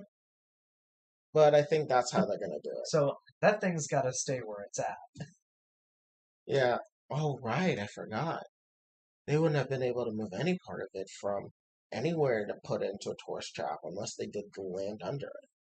Exactly. Which then makes the question that they pose at the end of Ultron. Are you picking up the hammer if it's on the ground and the ground is moving? No. No, we're not diving into this. The coat rack was worthy BS. I'm not diving into that again. I refuse to continue that conversation. Fine. Fine. We won't go there. I don't want to talk about how the coat rack is worthy. Please. That meme died several years ago. Okay. Well then I would have to imagine then that the tourist attraction would have to be at the spot, Definitely. but that's also the spot where Odin died, and I kind of feel like Oh, come on, the new Asgardians. Let's be fair here. no, it's not that his body's there, because remember he turned into sparkles. Oh, right. It's just kind of like, Well, disrespectful. would anybody know besides Thor and Loki and Hela? Let's Well, be fair here. Thor would probably tell Valkyrie. Would he though? I mean, yeah, he trusts her to become the new king. I mean, he's a drunken mess, right? That part of the story. Let's be fair here. And I feel that's exactly why she would know about that. Because he would drunkenly rant about all of his failings. See, here's my thing: is that would she be able to stop it? Yes. Like if a like think about it. If like there was if they had already established it before she realized, would she be able to stop an attraction of like 1,000+ people? See, I feel like the attractions weren't built until she was in control. And I feel like she would have known about Odin dying right above Well, the area well, before. remember, this happened pre-snap, so this is like 6 years before she gains control of New Asgard. So that's why I'm saying that it's more likely that she knew about it before anyone made it a tourist attraction. Anyone could have made it a tourist attraction before during the snap. But no one knows that besides the Asgardians, and the Asgardians only seem to be doing tourist attractions within the past year. I'm not saying the Asgardians have to be started. No, but I'm saying, but no one, like, no humans know about that. Like, remember, humans didn't know the Asgardians were there until Endgame. I gotta be more sober to defend my point. I'm sorry. My problem with it is that no one would know that Thor's hammer broke there unless Thor told them. No, you could have a random civilian just stumble upon it, try to pick up a pebble, and like, oh, I can't lift this pebble. Why is this pebble so heavy? And then they see the handle, and like, oh, that makes sense. That's Thor's hammer. And boom, tourist attraction right there. See, I got you now. I got you. I feel I like got you. I just feel like no one would stumble upon it. I think what it probably is. It's a beautiful cliff on the Norway coast. Of course, someone will stumble upon it. But then again, remember, do you know how long it took Thor and Loki to even find Odin there? They didn't look at Norway. They literally looked in New York. Of course, it took forever to find him. You know what I mean? Like, Thor didn't know how he could find Odin. And Strange had to take him there. But what? Oh my god. Okay, that's different than scouring the planet for the specific point where he is. Like, a random civilian could pass by Odin and not know who he is. No, but my thing is that why would anyone be there to then just stumble upon the beautiful coasts of Norway? I don't know. I don't know. Literally, I'm not sure. I don't know about that. I am right about this. You are not stopping me from this. I don't know. I've got you in a bind now, and now we have to move on. Fine. So, I think, unfortunately, I'm going to say this outright. I'm still more hyped for Doctor Strange 2. But the fact that this is still being a movie reprised by Taika Waititi as director, I think this is still going to be a spectacular movie. And he has a lot of hype to stand up to as far as how good he made Thor Ragnarok. Yeah. Because Thor Ragnarok, under his direction, was a spectacular movie. It was. Yeah. So, he's got a lot of pressure, but I trust him. He's a very good director. I've watched a few movies of his outside of the MCU, and I got nothing for praise for him, so I hope for only the best when he makes this movie, because I'm still hyped for it. Yeah. I really like the God Corpse that Korg. Yeah, it's Korg. Korg and Thor found. I was about to say Zeus. I'm thinking of something else I want to talk about. But I really like that scene because it was pulled directly from the comics. And it's like a shot-for-shot recreation, which really shows me that, oh yeah, no, he's going to make a great film. But I also want to talk about, what do you feel about Russell Crowe being Zeus in this movie? Because we did see Olympia, which looks to be a planet and not necessarily a mountain. Well, I was thinking like a separate realm. Yeah, because whenever you think Greek gods, you think Mount Olympus. And you think of it in an abstract heaven-like area. Exactly. But no, this seems to be a planet. Oh god, really? Marvel really wants to confuse us with the concept of gods and aliens and oh god. Yeah, but what do you think about Russell Crowe being Zeus? And how far into the movie do you think he's going to get murder stomped by Gore? Oh god, now I'm imagining like, oh yeah, Thor and Zeus are going to have a thunder off. No, they're literally going to call it a thunder off. God. See, yes.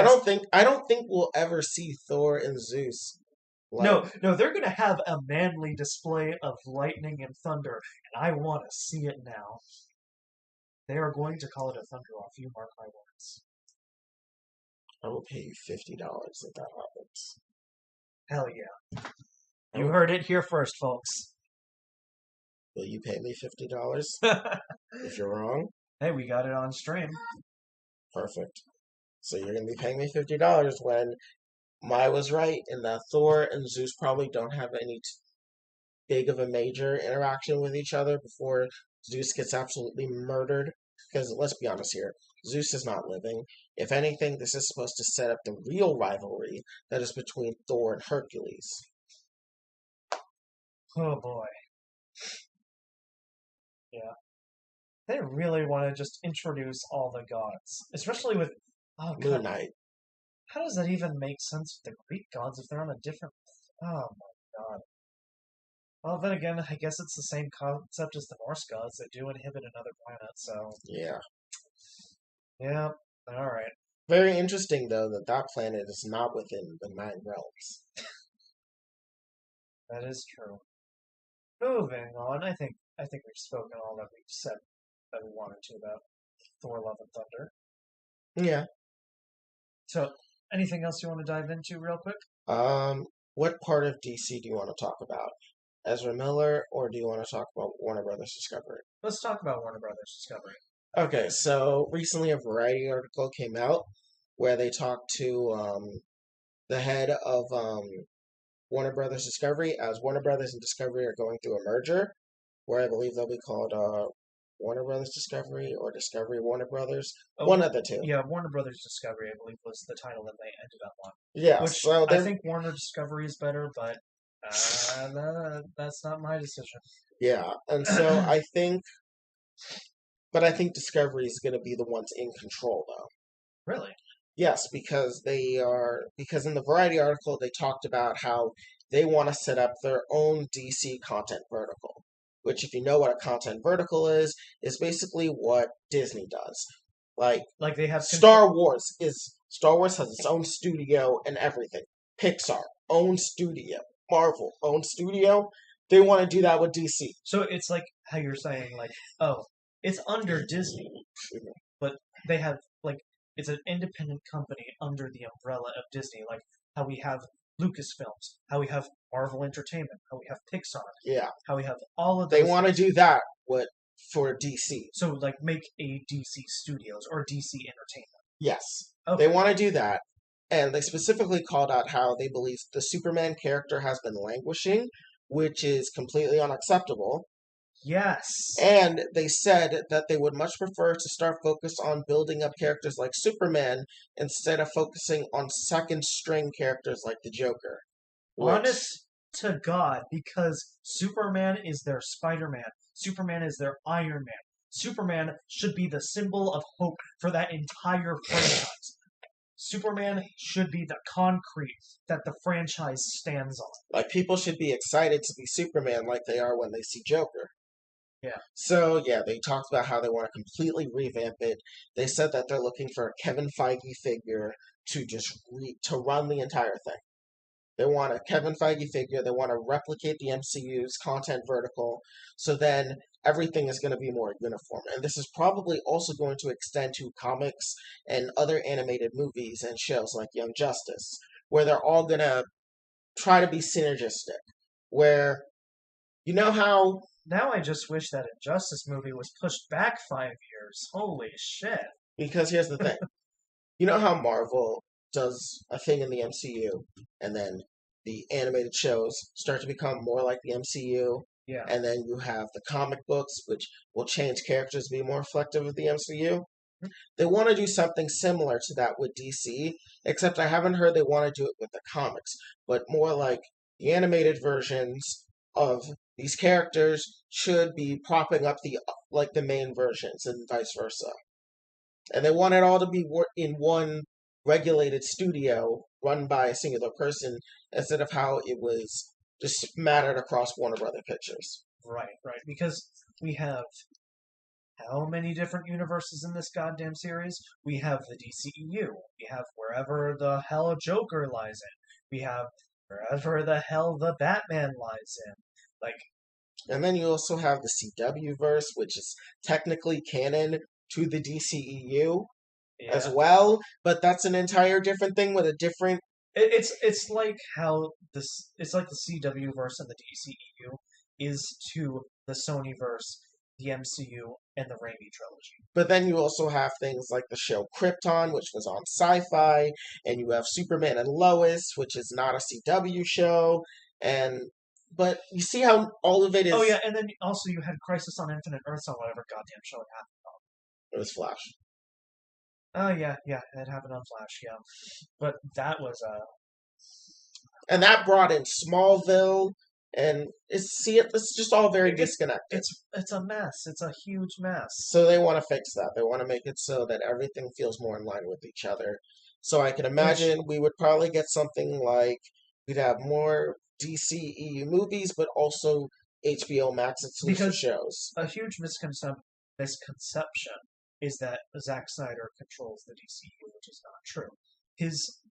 When people refer to the Snyderverse, they refer to the franchise that were built off the bones of his first initial movies. Yeah. Which, of course, were terrible. So, the fact that the entire tone of the franchise is set off of those two first movies being Man of Steel and BVS really detrimented the whole franchise. And really didn't catch up until Shazam. Yeah. Let's be fair here. The franchise didn't start getting amazing until Shazam. And then Joss Whedon destroyed the Justice League. Yeah. And then somehow Zack Snyder gave us a good movie with the the director's cut of Justice League. Somehow. But it was 4 hours long. Lots of reshoots. So, yeah. Yeah. But ultimately not worth it still in my eyes, even though I will praise them for finally coming out for a good. Exactly. But I'm thinking that they really want to reboot everything, which is why I talked with Sovereign about this off stream, but that I don't think Flashpoint, the new Flash movie, is going to be the big reboot that we think it is, and that they're probably, in my opinion, going to set up Crisis on Infinite Earth with their haphazard universe Oh my to God! Make it reset it. no, no. Stop where you are right now. I do not trust anyone directing the Snyderverse to attempt Crisis on Infinite Earths. I mean, it's supposed to be something like that, or maybe We're not. We're not. maybe not Crisis on Infinite Earths, but Final Crisis, where maybe they'll try to do Final Crisis instead to try and get a reboot out of it, so then they can have a new Superman and Batman and all of that. Because what established New 52 as a universe was Flashpoint. that was that was Flashpoint. How about this? How about we just take a knife to the entire franchise, end it right there, pretend the Batman was the beginning of this new universe, and just cut it off right goddamn there. And then you can have your DC Dark. I like the Joker. I just want it to be its own little contained little bubble. I like it. I want it to be self-isolated. I don't want a goddamn sequel. Just leave it there. Yeah, I would like Joker to be by itself, but if possible, make the Batman. The beginning of your franchise, because that established great symbolism as to the point where Batman should be a symbol of hope, like Superman. And they did that really well.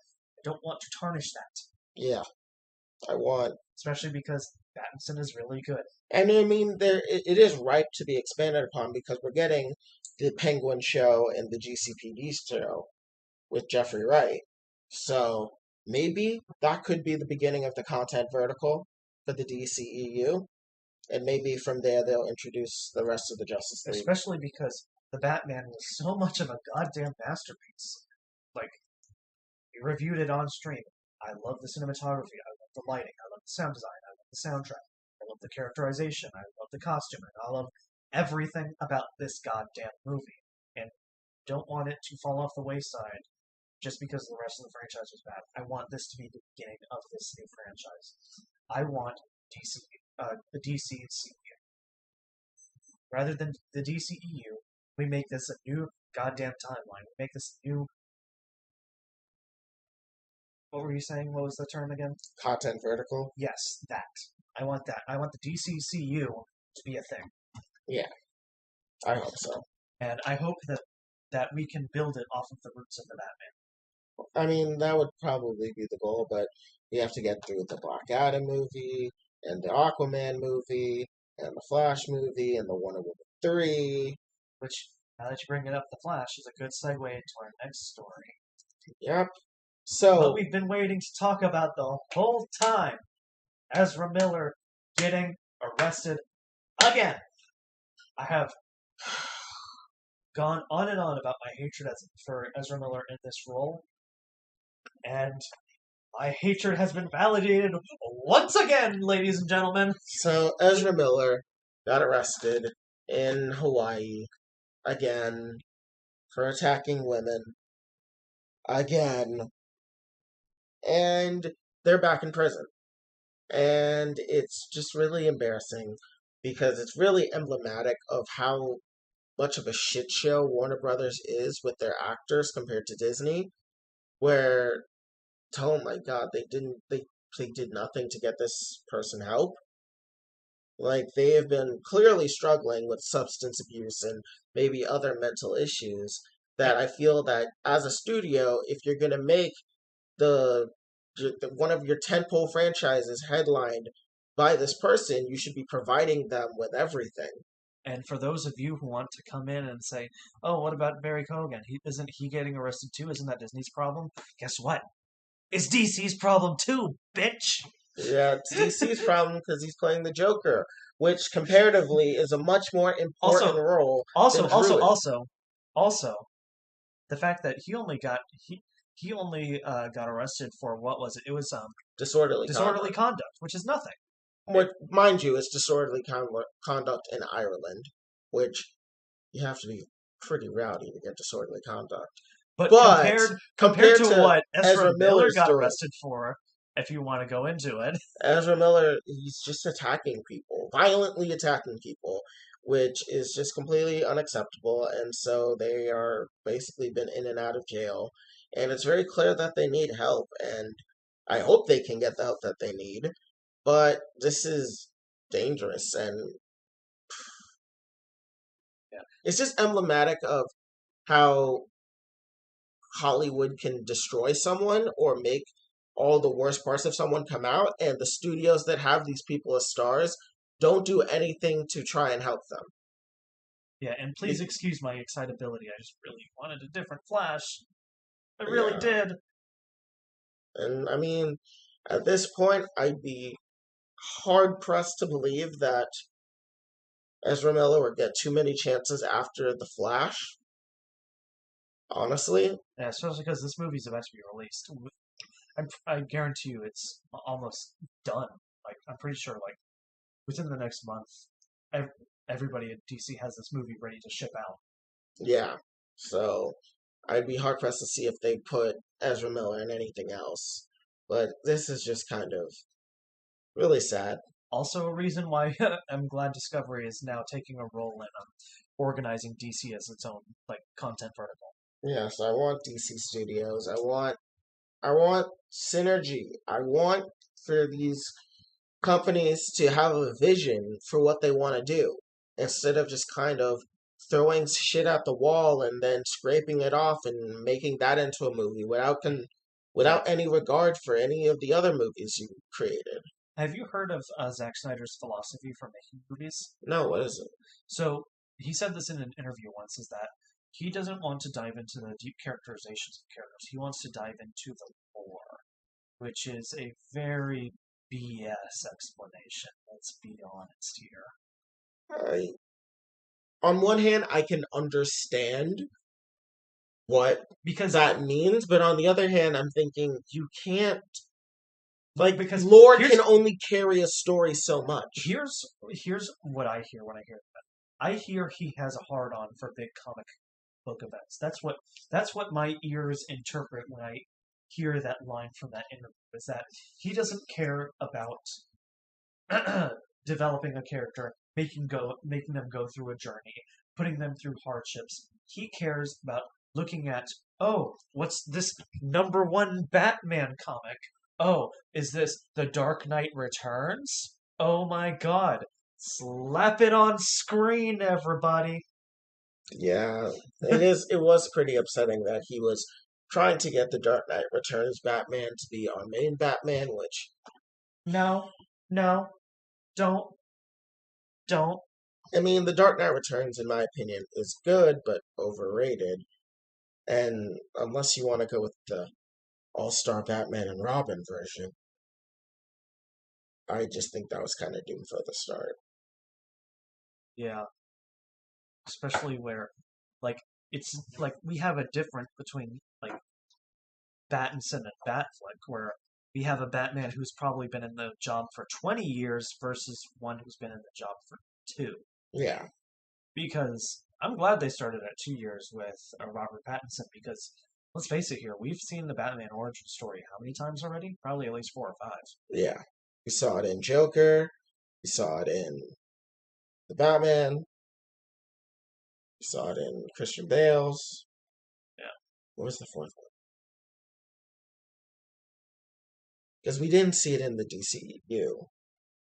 Yeah, not too heavy. Yeah, we did see it in the 90s. Yeah. So that's why I'm happy, like, with that we ignore the origin, but Snyder took it way too goddamn far. Yeah, he did. So yeah, we talk about Ezra Miller and we end up going back to our previous segment. Well, to wrap up that segment, just Ezra Miller, please get help. You were clearly suffering from something. It's probably hurting you far more than we know.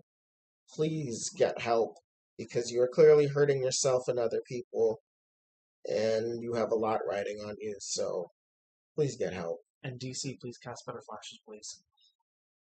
Yeah. Oh my. Anyways, so that was our Yeah. DC topics. Do we have any other media segments from there on? I don't think we did. Yeah, I think that wraps those up. And then I did have one other thing we wanted to talk about, but let's just face it that both of us are kind of too impaired to talk about it right now. Which one was it? I wanted to dive into understandings of culture wars, but I would rather do that sober. Yeah. I mean, one thing that we could talk about, at least when it comes to the current culture war, which is about trans rights and how conservatives just hate trans people, but also have used this as as a way to kind of destroy the meaning of the term groomer, which then helps them. But that goes into the discussion I want to have. Yeah, but So, we could talk about Marjorie Taylor Greene. yeah, I'm down to talk about that drunkenly. Give me a second. I need a little Smirnoff before we get into this because I'm gonna go off right now and I have plenty of reason to celebrate. So if you'll excuse me, Oh boy. here we go. But so currently it's in Georgia. She's from Georgia, right? Mm-hmm. Yeah, people in Georgia have been trying to find a way to make sure she's ineligible to run for Congress again. And I believe this is because She has ties to the insurrection yeah. that are of course illegal. Yeah. So it's basically more January 6th, which as we've come to learn is just as damaging and just as far reaching as Watergate, but no one seems to be treating it with the severity that it is. I don't even like comparing this to Watergate. It's far worse than Watergate. Far worse. No, it's far worse than Watergate, yet people seem so subdued about it. Like, we've had so much corruption regarding it. The fact that we had a Supreme Court justice's wife be in open contact with people that helped lead the insurrection, from the numerous amount of right-wing grifters that are now facing consequences for their action with January 6th, to people in the Trump cabinet facing charges. Now we have congresswomen who you thought were just far right crazies, but no, they were not just far right crazies. They were traitorous far right crazies. Yeah.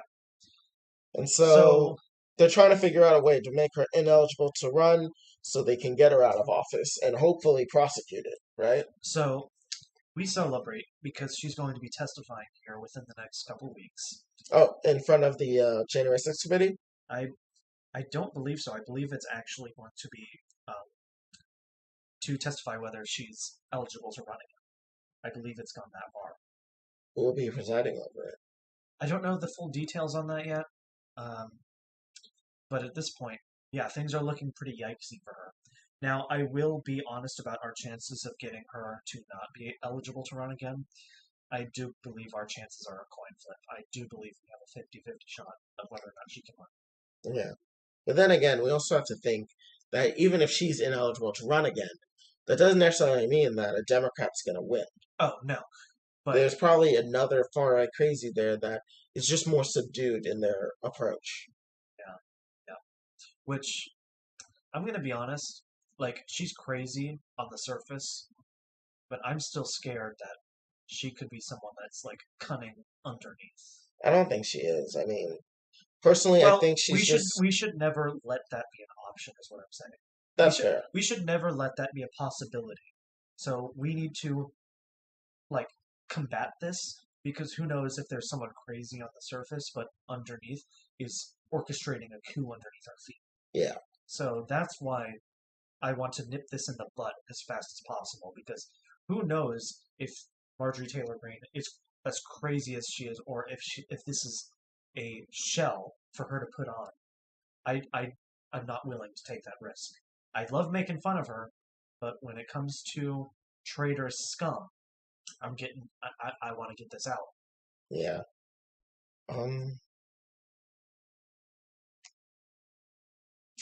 Part of me is just wondering if they would actually do that to her, because I can only imagine the backlash that could come from, like, all the Republicans, the Ted Cruzes, the Lauren Boeberts, the Matt Gaetzes of the world. Oh, no, Lauren Boebert would be next. But see, that's the thing. I'm wondering, like, is this something that would be done that would inspire people in their own states to go forward with it? or would it be turned into another wedge issue where she's now become a martyr and now given more influence, especially now that she's unbounded by all the restrictions that she would have as a congresswoman? Well, she had no restrictions to really begin with, considering the fact that she had no, like, she had already been censured. She'd already been censored, but what I mean is that she can now be like, she can now grift her way into like having like TV shows and like, just a bigger outstanding microphone for her beliefs.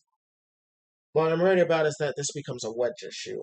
It's not actually something that inspires other states to go through. We're potentially seeing if their local congressman, congresswoman was affiliated with corruption. And I'm afraid it could become a wedge issue where Marjorie Taylor Greene becomes more of a person that you hear more about because she's now no longer in Congress. Right. She doesn't have to have whatever decorum that she has when she's in Congress. All right. I guess I can see that. I don't know. I just don't feel like I'm willing to sacrifice that for getting a right wing to go office, though. Yeah. That's the thing. Is that I see where you're going, but that's not a point I'm willing to like sacrifice like the Yeah. ethical advantages of kicking her out of Congress. Yeah. So I see your point, but I'm just that's not going to stop Yeah. I think the main thing about this that still frustrates me is how the Merrick Garland Justice Department has really just been so limp-wristed when it comes to handling January 6th.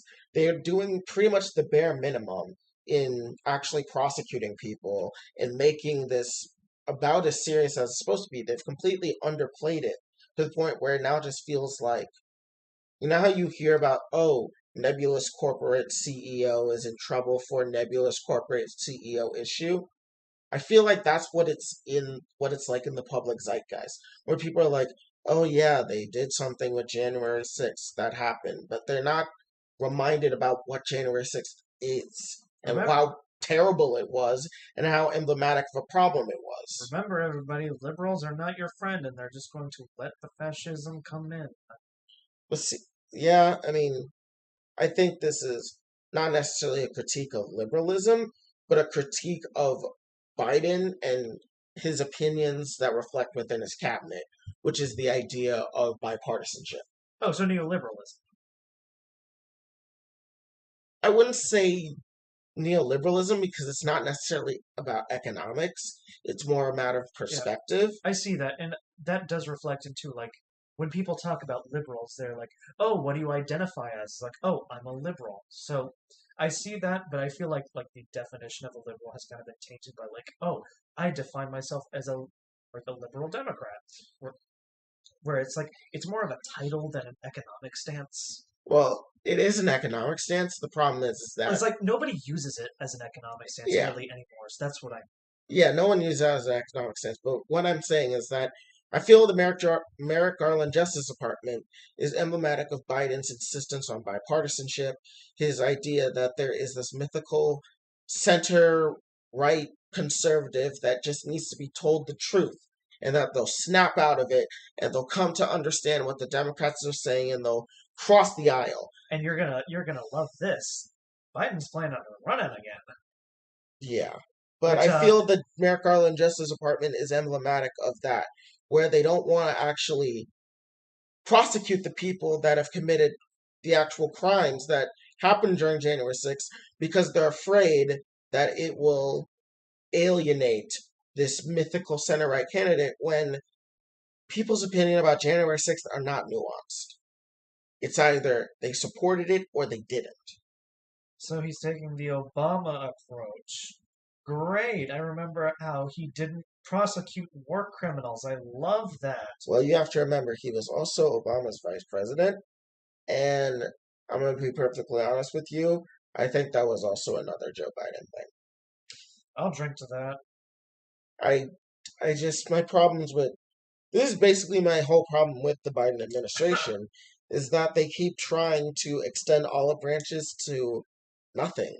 Like he's deluded himself into thinking that the electorate hasn't moved so far away that it's hyperpolarized. He somehow thinks that there's this middle ground that you can reach when there's not anymore.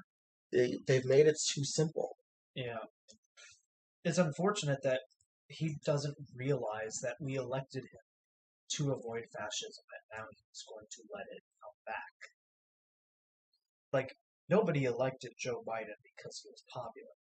They elected him because he was literally our only option against fascism, which honestly is very reflective of the French elections right now, too. Like, there are movements on the left in France where I don't want to vote for Macron, but I have to. That's pretty much how they feel. Because, like, so there was almost a three-way tie between Macron, the fascist candidate Le Pen, and then leftist candidate, because I think they were like behind by like 4 or 5 points, if I'm not mistaken. Because they were all in the 20s as far as like electability is concerned. Yeah. And so, of course, with French politics, the highest two go into the next round. So now it's going to be Le Pen and Macron, which it's looking like Macron's going to win again. So yay neoliberalism, but Le Pen is catching up uncomfortably so. And we are going to see that in 2024 as well. In fact, I very well see Trump dominating the election again if he survives. If both Biden and Trump somehow survive the next 2 years. Yeah. So I want to also combat this idea that they're going to die within the next 2 years. They are rich assholes. They have resources. They're living. They're living the next 2 years. I also feel their health issues are completely overblown. Like, Donald Trump is obese, and he lives an unhealthy lifestyle. But there are many people in the world, or many people in this country, that are obese and have unhealthy lifestyles, but still live for decades. Yeah. And he at least has proper medical care. Same with Biden. I feel like Biden, his cognitive decline and physicality decline is greatly overstated. He seems to just be an average guy in his 70s. He doesn't seem like someone that... And it's weird because Trump shows greater signs of cognitive decline than Trump does. Than Biden does. Or than Biden does, yeah. But even then, with Trump, it still doesn't seem like he's someone that drops dead in a couple days. They're like our healthcare system has basically progressed far enough for old rich people to live longer than we expect them to. Like, even when we make fun of Trump's cognitive decline, it's not like, his brain's rotting. It's more like, fascist man say wrong thing. That's mostly what it comes down to. Yeah, but I don't think they'll die anytime soon. No, both of them are surviving till the next election cycle. I'm willing to bet money on that. Yeah. So I'm really wondering what Biden's going to do to swing the party in a favorable direction come November. Especially because, let's just face it, for better or for worse, Bernie has a huge impact on the left right now. He does, but which obviously for us it's better. But I don't see Bernie winning the next primary. Even still, after coming close after 2 primary cycles, and honestly, like, I'm very worried that no one's going to try to contest Biden. See, my problem isn't that no one's going to contest Biden. My problem is that I want to know how Biden, within the midterms, is actually going to try and... I'm going to be honest, I've given up. Midterms, like, we're probably going to cover when the primaries start happening and encourage you guys to vote, because doomerism is the death of the left, and we cannot let that slide. But I'm going to be honest here. We've got a roadblock ahead of us, and it's Republicans taking over their terms. Yeah. And we have to find a way to use that to our advantage, because I see that as an inevitability at this point. I mostly agree. I'm just... Because unless we somehow organize as the left, put our differences aside, which the left is very unorganized, so I don't see this happening, but if we put our dice together and manage to push out right-wingers and their anti-trans, let's go Brandon campaigning, we are going to have a roadblock ahead of us, and we need to use it to our advantage. We need to show that this anti-trans legislation will not pass while we are able to vote. Yeah. Um, my oh wait,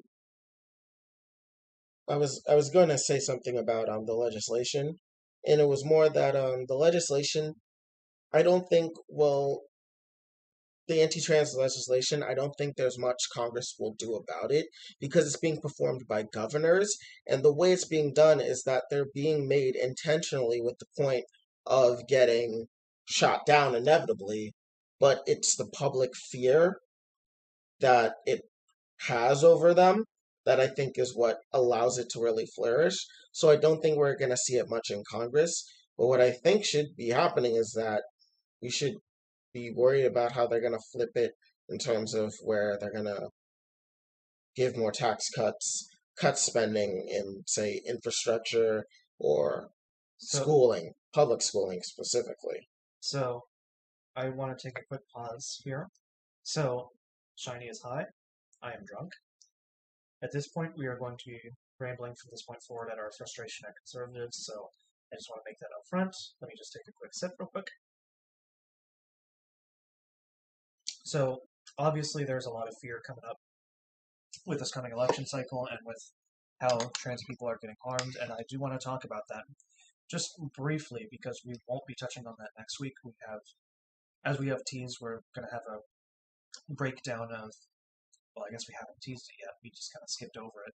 Next week, I want to touch on the underlying thought processes that lead to the culture war and why the right dominates it. So that will be a discussion topic for next week because, like our discussions with social atomization and dating as a leftist, I feel like little discussions like that aren't really relevant to current like hot button topics. We have a lot of fun talking about that, but we feel like it's appropriate to do that sober. So, but Yeah. with everything that we're rambling on right now, I feel like I want to be upfront and say that we will be rambling for the next section of the podcast, and this will most likely be our final segment. So I just want to be upfront with that while I sip my last sip of alcohol that Shiny has generously provided to me.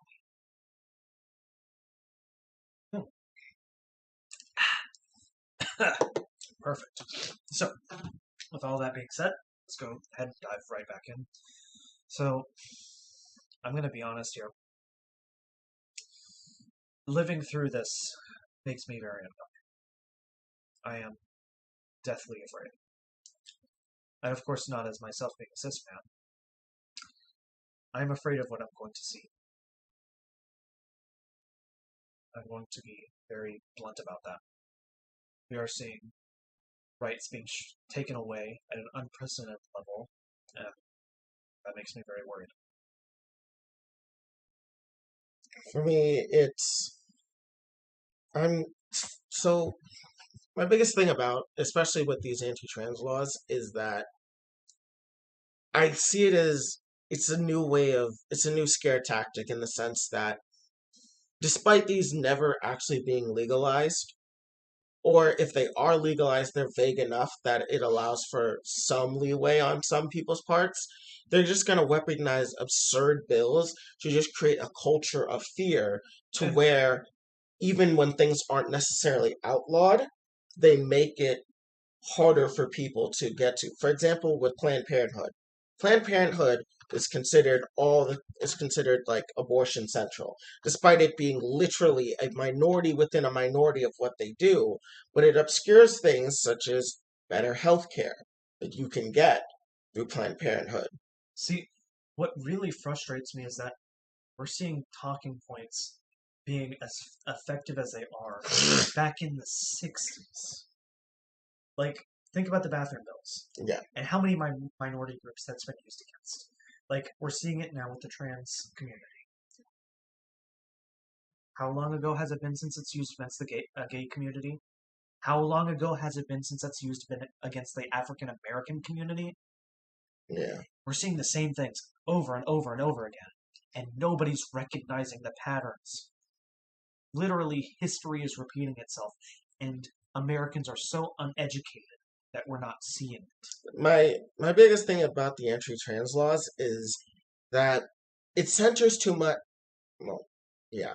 The biggest aspects about the trans issues is that it centers around children. So I feel the thing that it's obfuscating is very different.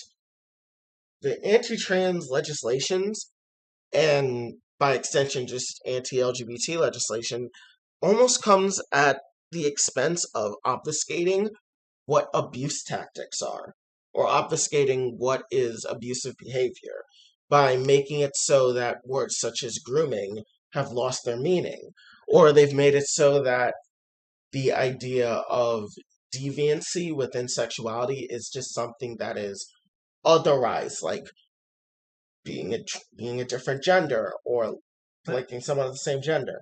like, and notice how they apply these standards to everything except heterosexuality. Yeah, like did you see the I don't know if it was a real email, but it was basically a malicious compliance email where they said that Oh, was it the one that you posted on your story? The one where it's like, oh yeah, we're not, due to Florida's legislation, we are not going to be using he, him, or she, her pronouns, yes. and we're not going to refer to mother-dog or mother-father relationships because they include heterosexuality in a way that does not comply with Florida law. Yes, I love that. I need you to send that to me.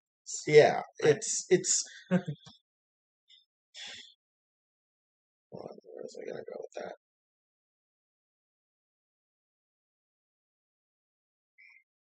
Oh yes. So it's basically just centered around children and obfuscating what is abusive to them and what is acceptable. And I think that's mainly because at the end of the day, with conservatism, and specifically the conservatism led by a male perspective or a heterosexual male perspective, is to have young people that are misinformed that are easy to be manipulated.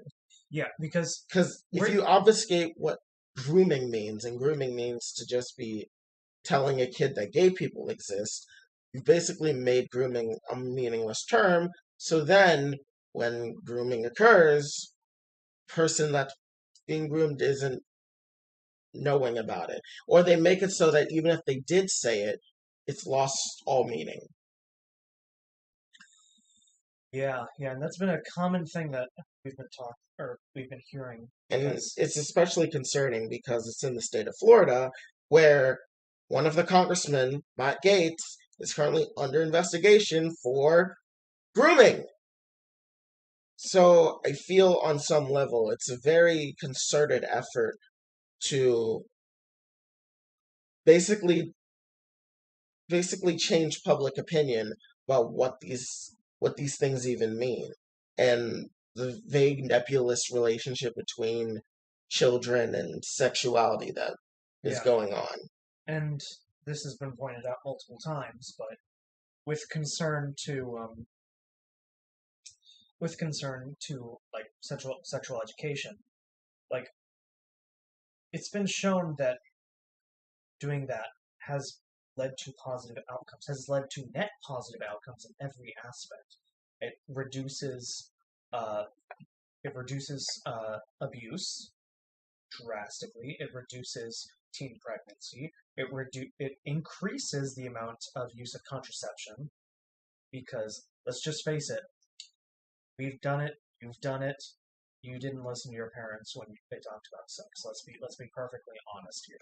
Or it's that your parents didn't talk about it in a way that was conducive for learning. Because let's be fair here. Let's be fair. We all had sexual urges back then, and a lot of us came through it. Let's be honest here. Yeah, Let's be honest here, ladies and gentlemen. yeah, We all caved to it at some and point. And yeah. like so the whole point is to equip people with the knowledge that'll help them stay safe. And this approach that they take avoids that entirely. And just everything that they're attempting right now is the massive manifestation of that. Yeah. It's the ultimate consequence to it. And we have it's a pretty hopeless track. But I just find it very interesting that because I was thinking about how the Taliban took over Afghanistan and how they enforced all these restrictions on women. They can't go to work and school. I'm thinking about here in America how conservatives do it in their own way of making it so that the public opinion of such a thing is so undesirable that anyone that actually has to go through it is completely just disregarded. And how but don't you understand? They're a better society than us because we have gender studies. I hate conservatism. Yes, yes, yes. Moral of the story, these anti-trans bills are mainly focused on attacking children, first and foremost, because let's be honest here. These anti-trans bills, while they most certainly affect adults, are very much geared specifically at trans children. I Yeah. think that's the biggest thing is that 'Cause- this has been a very pointed attack towards children. oh, Like they mention, like obviously they call all trans people pedophiles and treat them as such, but everything about it seems to be particularly malicious to trans children. yeah. And it's because, oh, there's a trans person in the classroom. Boom, instant fear. That is extremely easy to manipulate. Yeah. And did you hear? I can't remember if it was in like Idaho or Utah or some Midwestern state, but there was one trans bill passed about trans athletes. And guess how many trans female athletes there were in that state? Four. Oh God. There were 4 trans people total. Oh, okay. 1 trans woman. Oh, I mean, even if it was four, that's so minuscule. Yeah, that bill, because let's just face it, they're not going to apply that bill to trans men. Because trans men are a race. But yeah, that bill was written for 1 person. Imagine that. Imagine coming out, trying to be accepted in the world, and you have a law specifically written for you to inhibit your personal rights. Just you. Nobody else. Nobody else. Just you. And I don't know. I feel like for the last element of the podcast, I want to talk about why we should, why you need to be worried. You need to stand up for these people. Because I want to bring up a quote. I don't remember what it is, but it's to stay silent is to stand with the oppressor. I want to get your thoughts on that, and if that applies here. I mean, it obviously does apply. My biggest thing is that I feel the anti-trans legislation and the attack on trans people is symptomatic of more to come, which is a bigger culture war issue of kind of framing everything into one thing. You're talking the idea of being trans or being LGBT or being liberal or being pro BLM or being Antifa all gets rolled into one perception. Okay.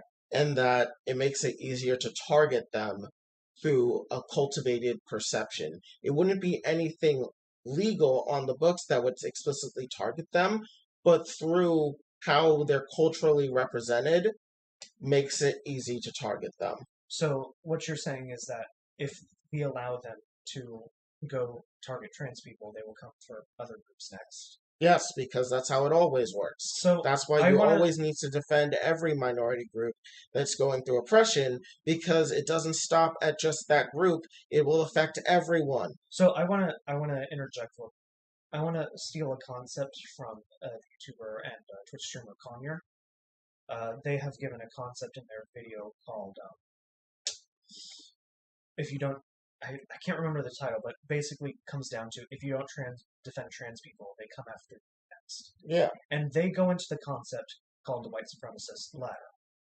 And so they define a ladder. Okay, and in each rung you have each minority group. So at the bottom you've got trans people, and then go each rung up a minority group up until you ultimately reach women, and then you reach African Americans, and that's where they want to go. So of course they defined it as at the bottom we have trans, we have LGBT, we have we have non-whites, then we have or non-whites being like Europeans of like how Europeans are racist. Romanians, Slavic. Exactly. And then we have people of other races like Hispanics, Asians, that, and then we have African Americans. Nice. Yeah. And so I want to bring up that concept because that is exactly what you are describing. It is a step-by-step process of how they target minority groups up until they reach their desired outcome. Yeah, and I mean, it's very. I mean, do you remember the Holocaust poem where it was like first they came for? It was like first they came for the. It, it's been turned into a meme, but the original was that when the Holocaust began, they only came for a select subset of people first. So you didn't pay attention. You didn't pay attention. By the time it came to you, anyone that could have defended you was gone. Right, right. And so that's how I feel about this, where we need to defend trans people because once trans people are fully demonized, they're going to move on to that. And that's why you need to stop it at its start. You have to stop it from demonizing anyone because no one should be demonized for their immutable characteristics. Yeah, and ultimately,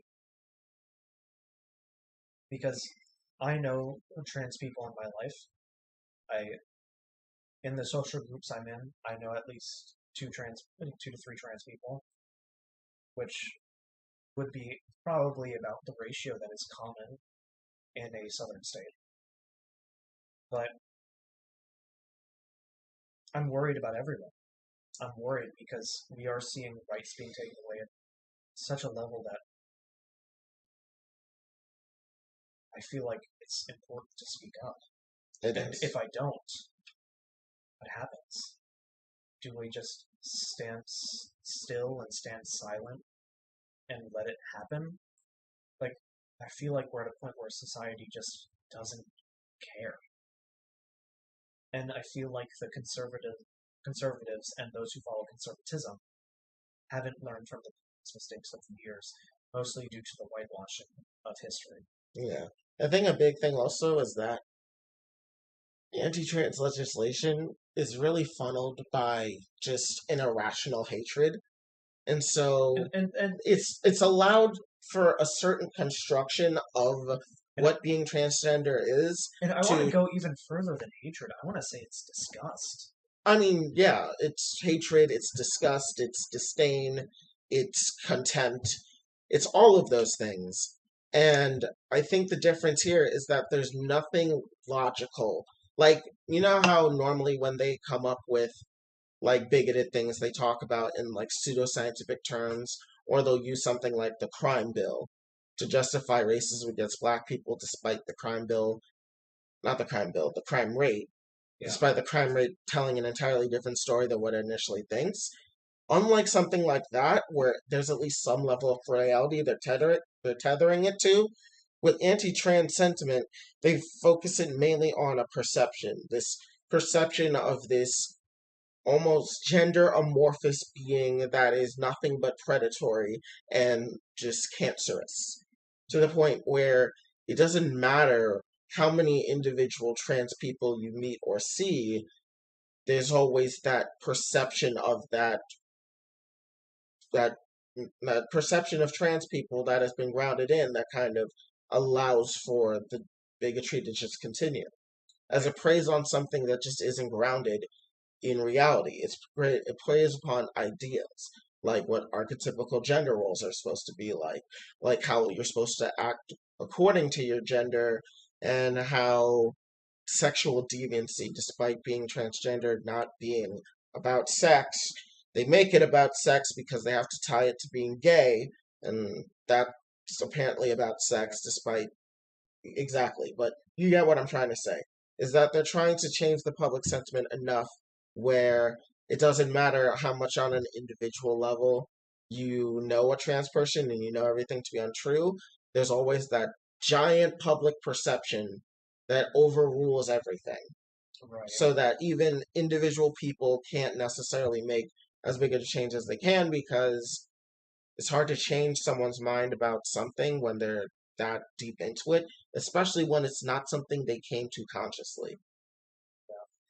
And for those of you who doubt the concept that I presented about the white supremacist ladder, as soon as you know that they've killed off all the trans people and struck in all of their rights, know for a fact they're going to have to be.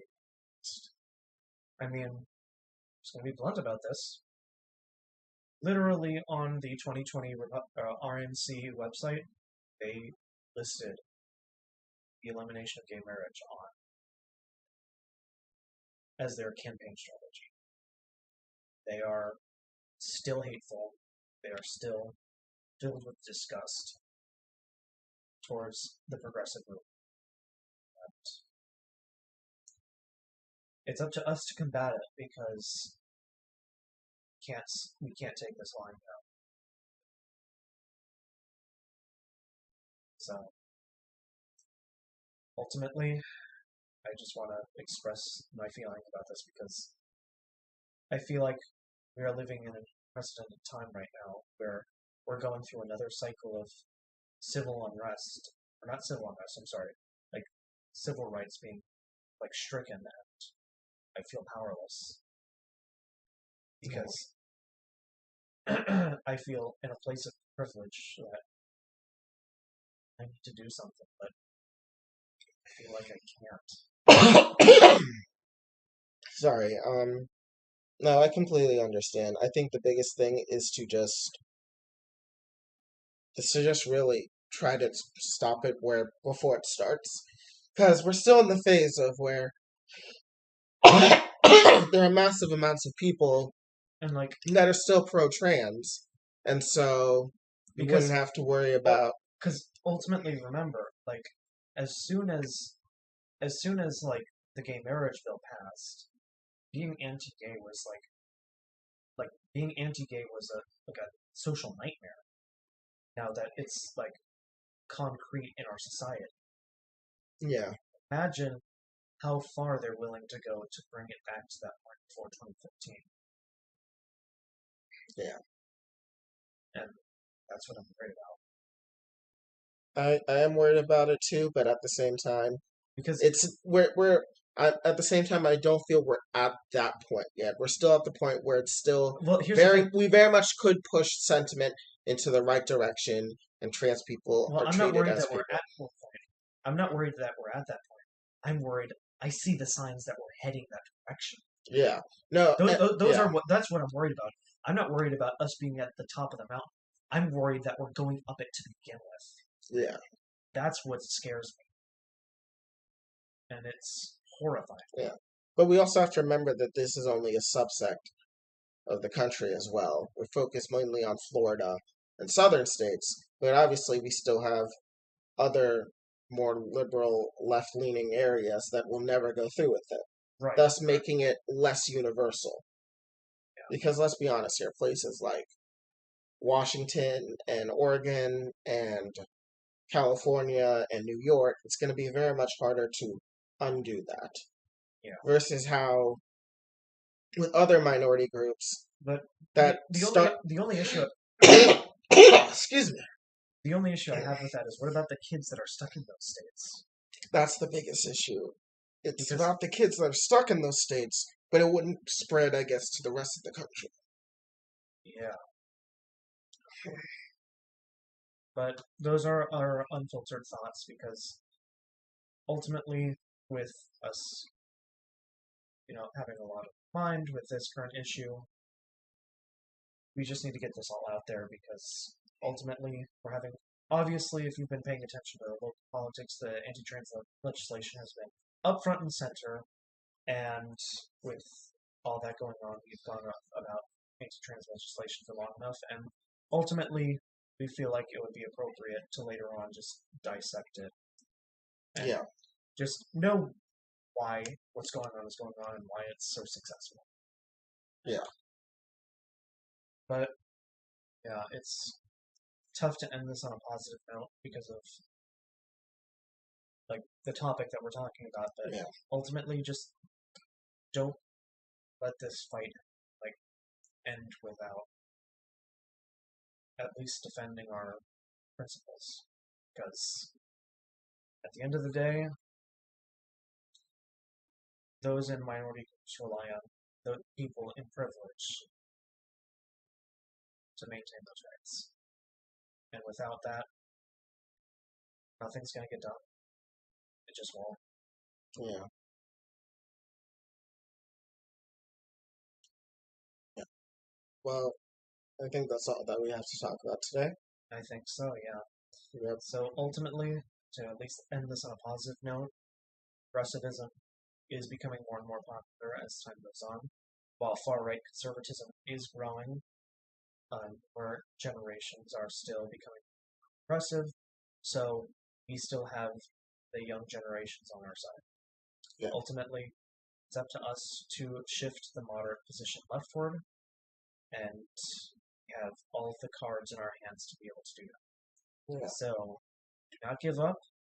Giving up only leads to the other side's victory, and that's exactly what they want.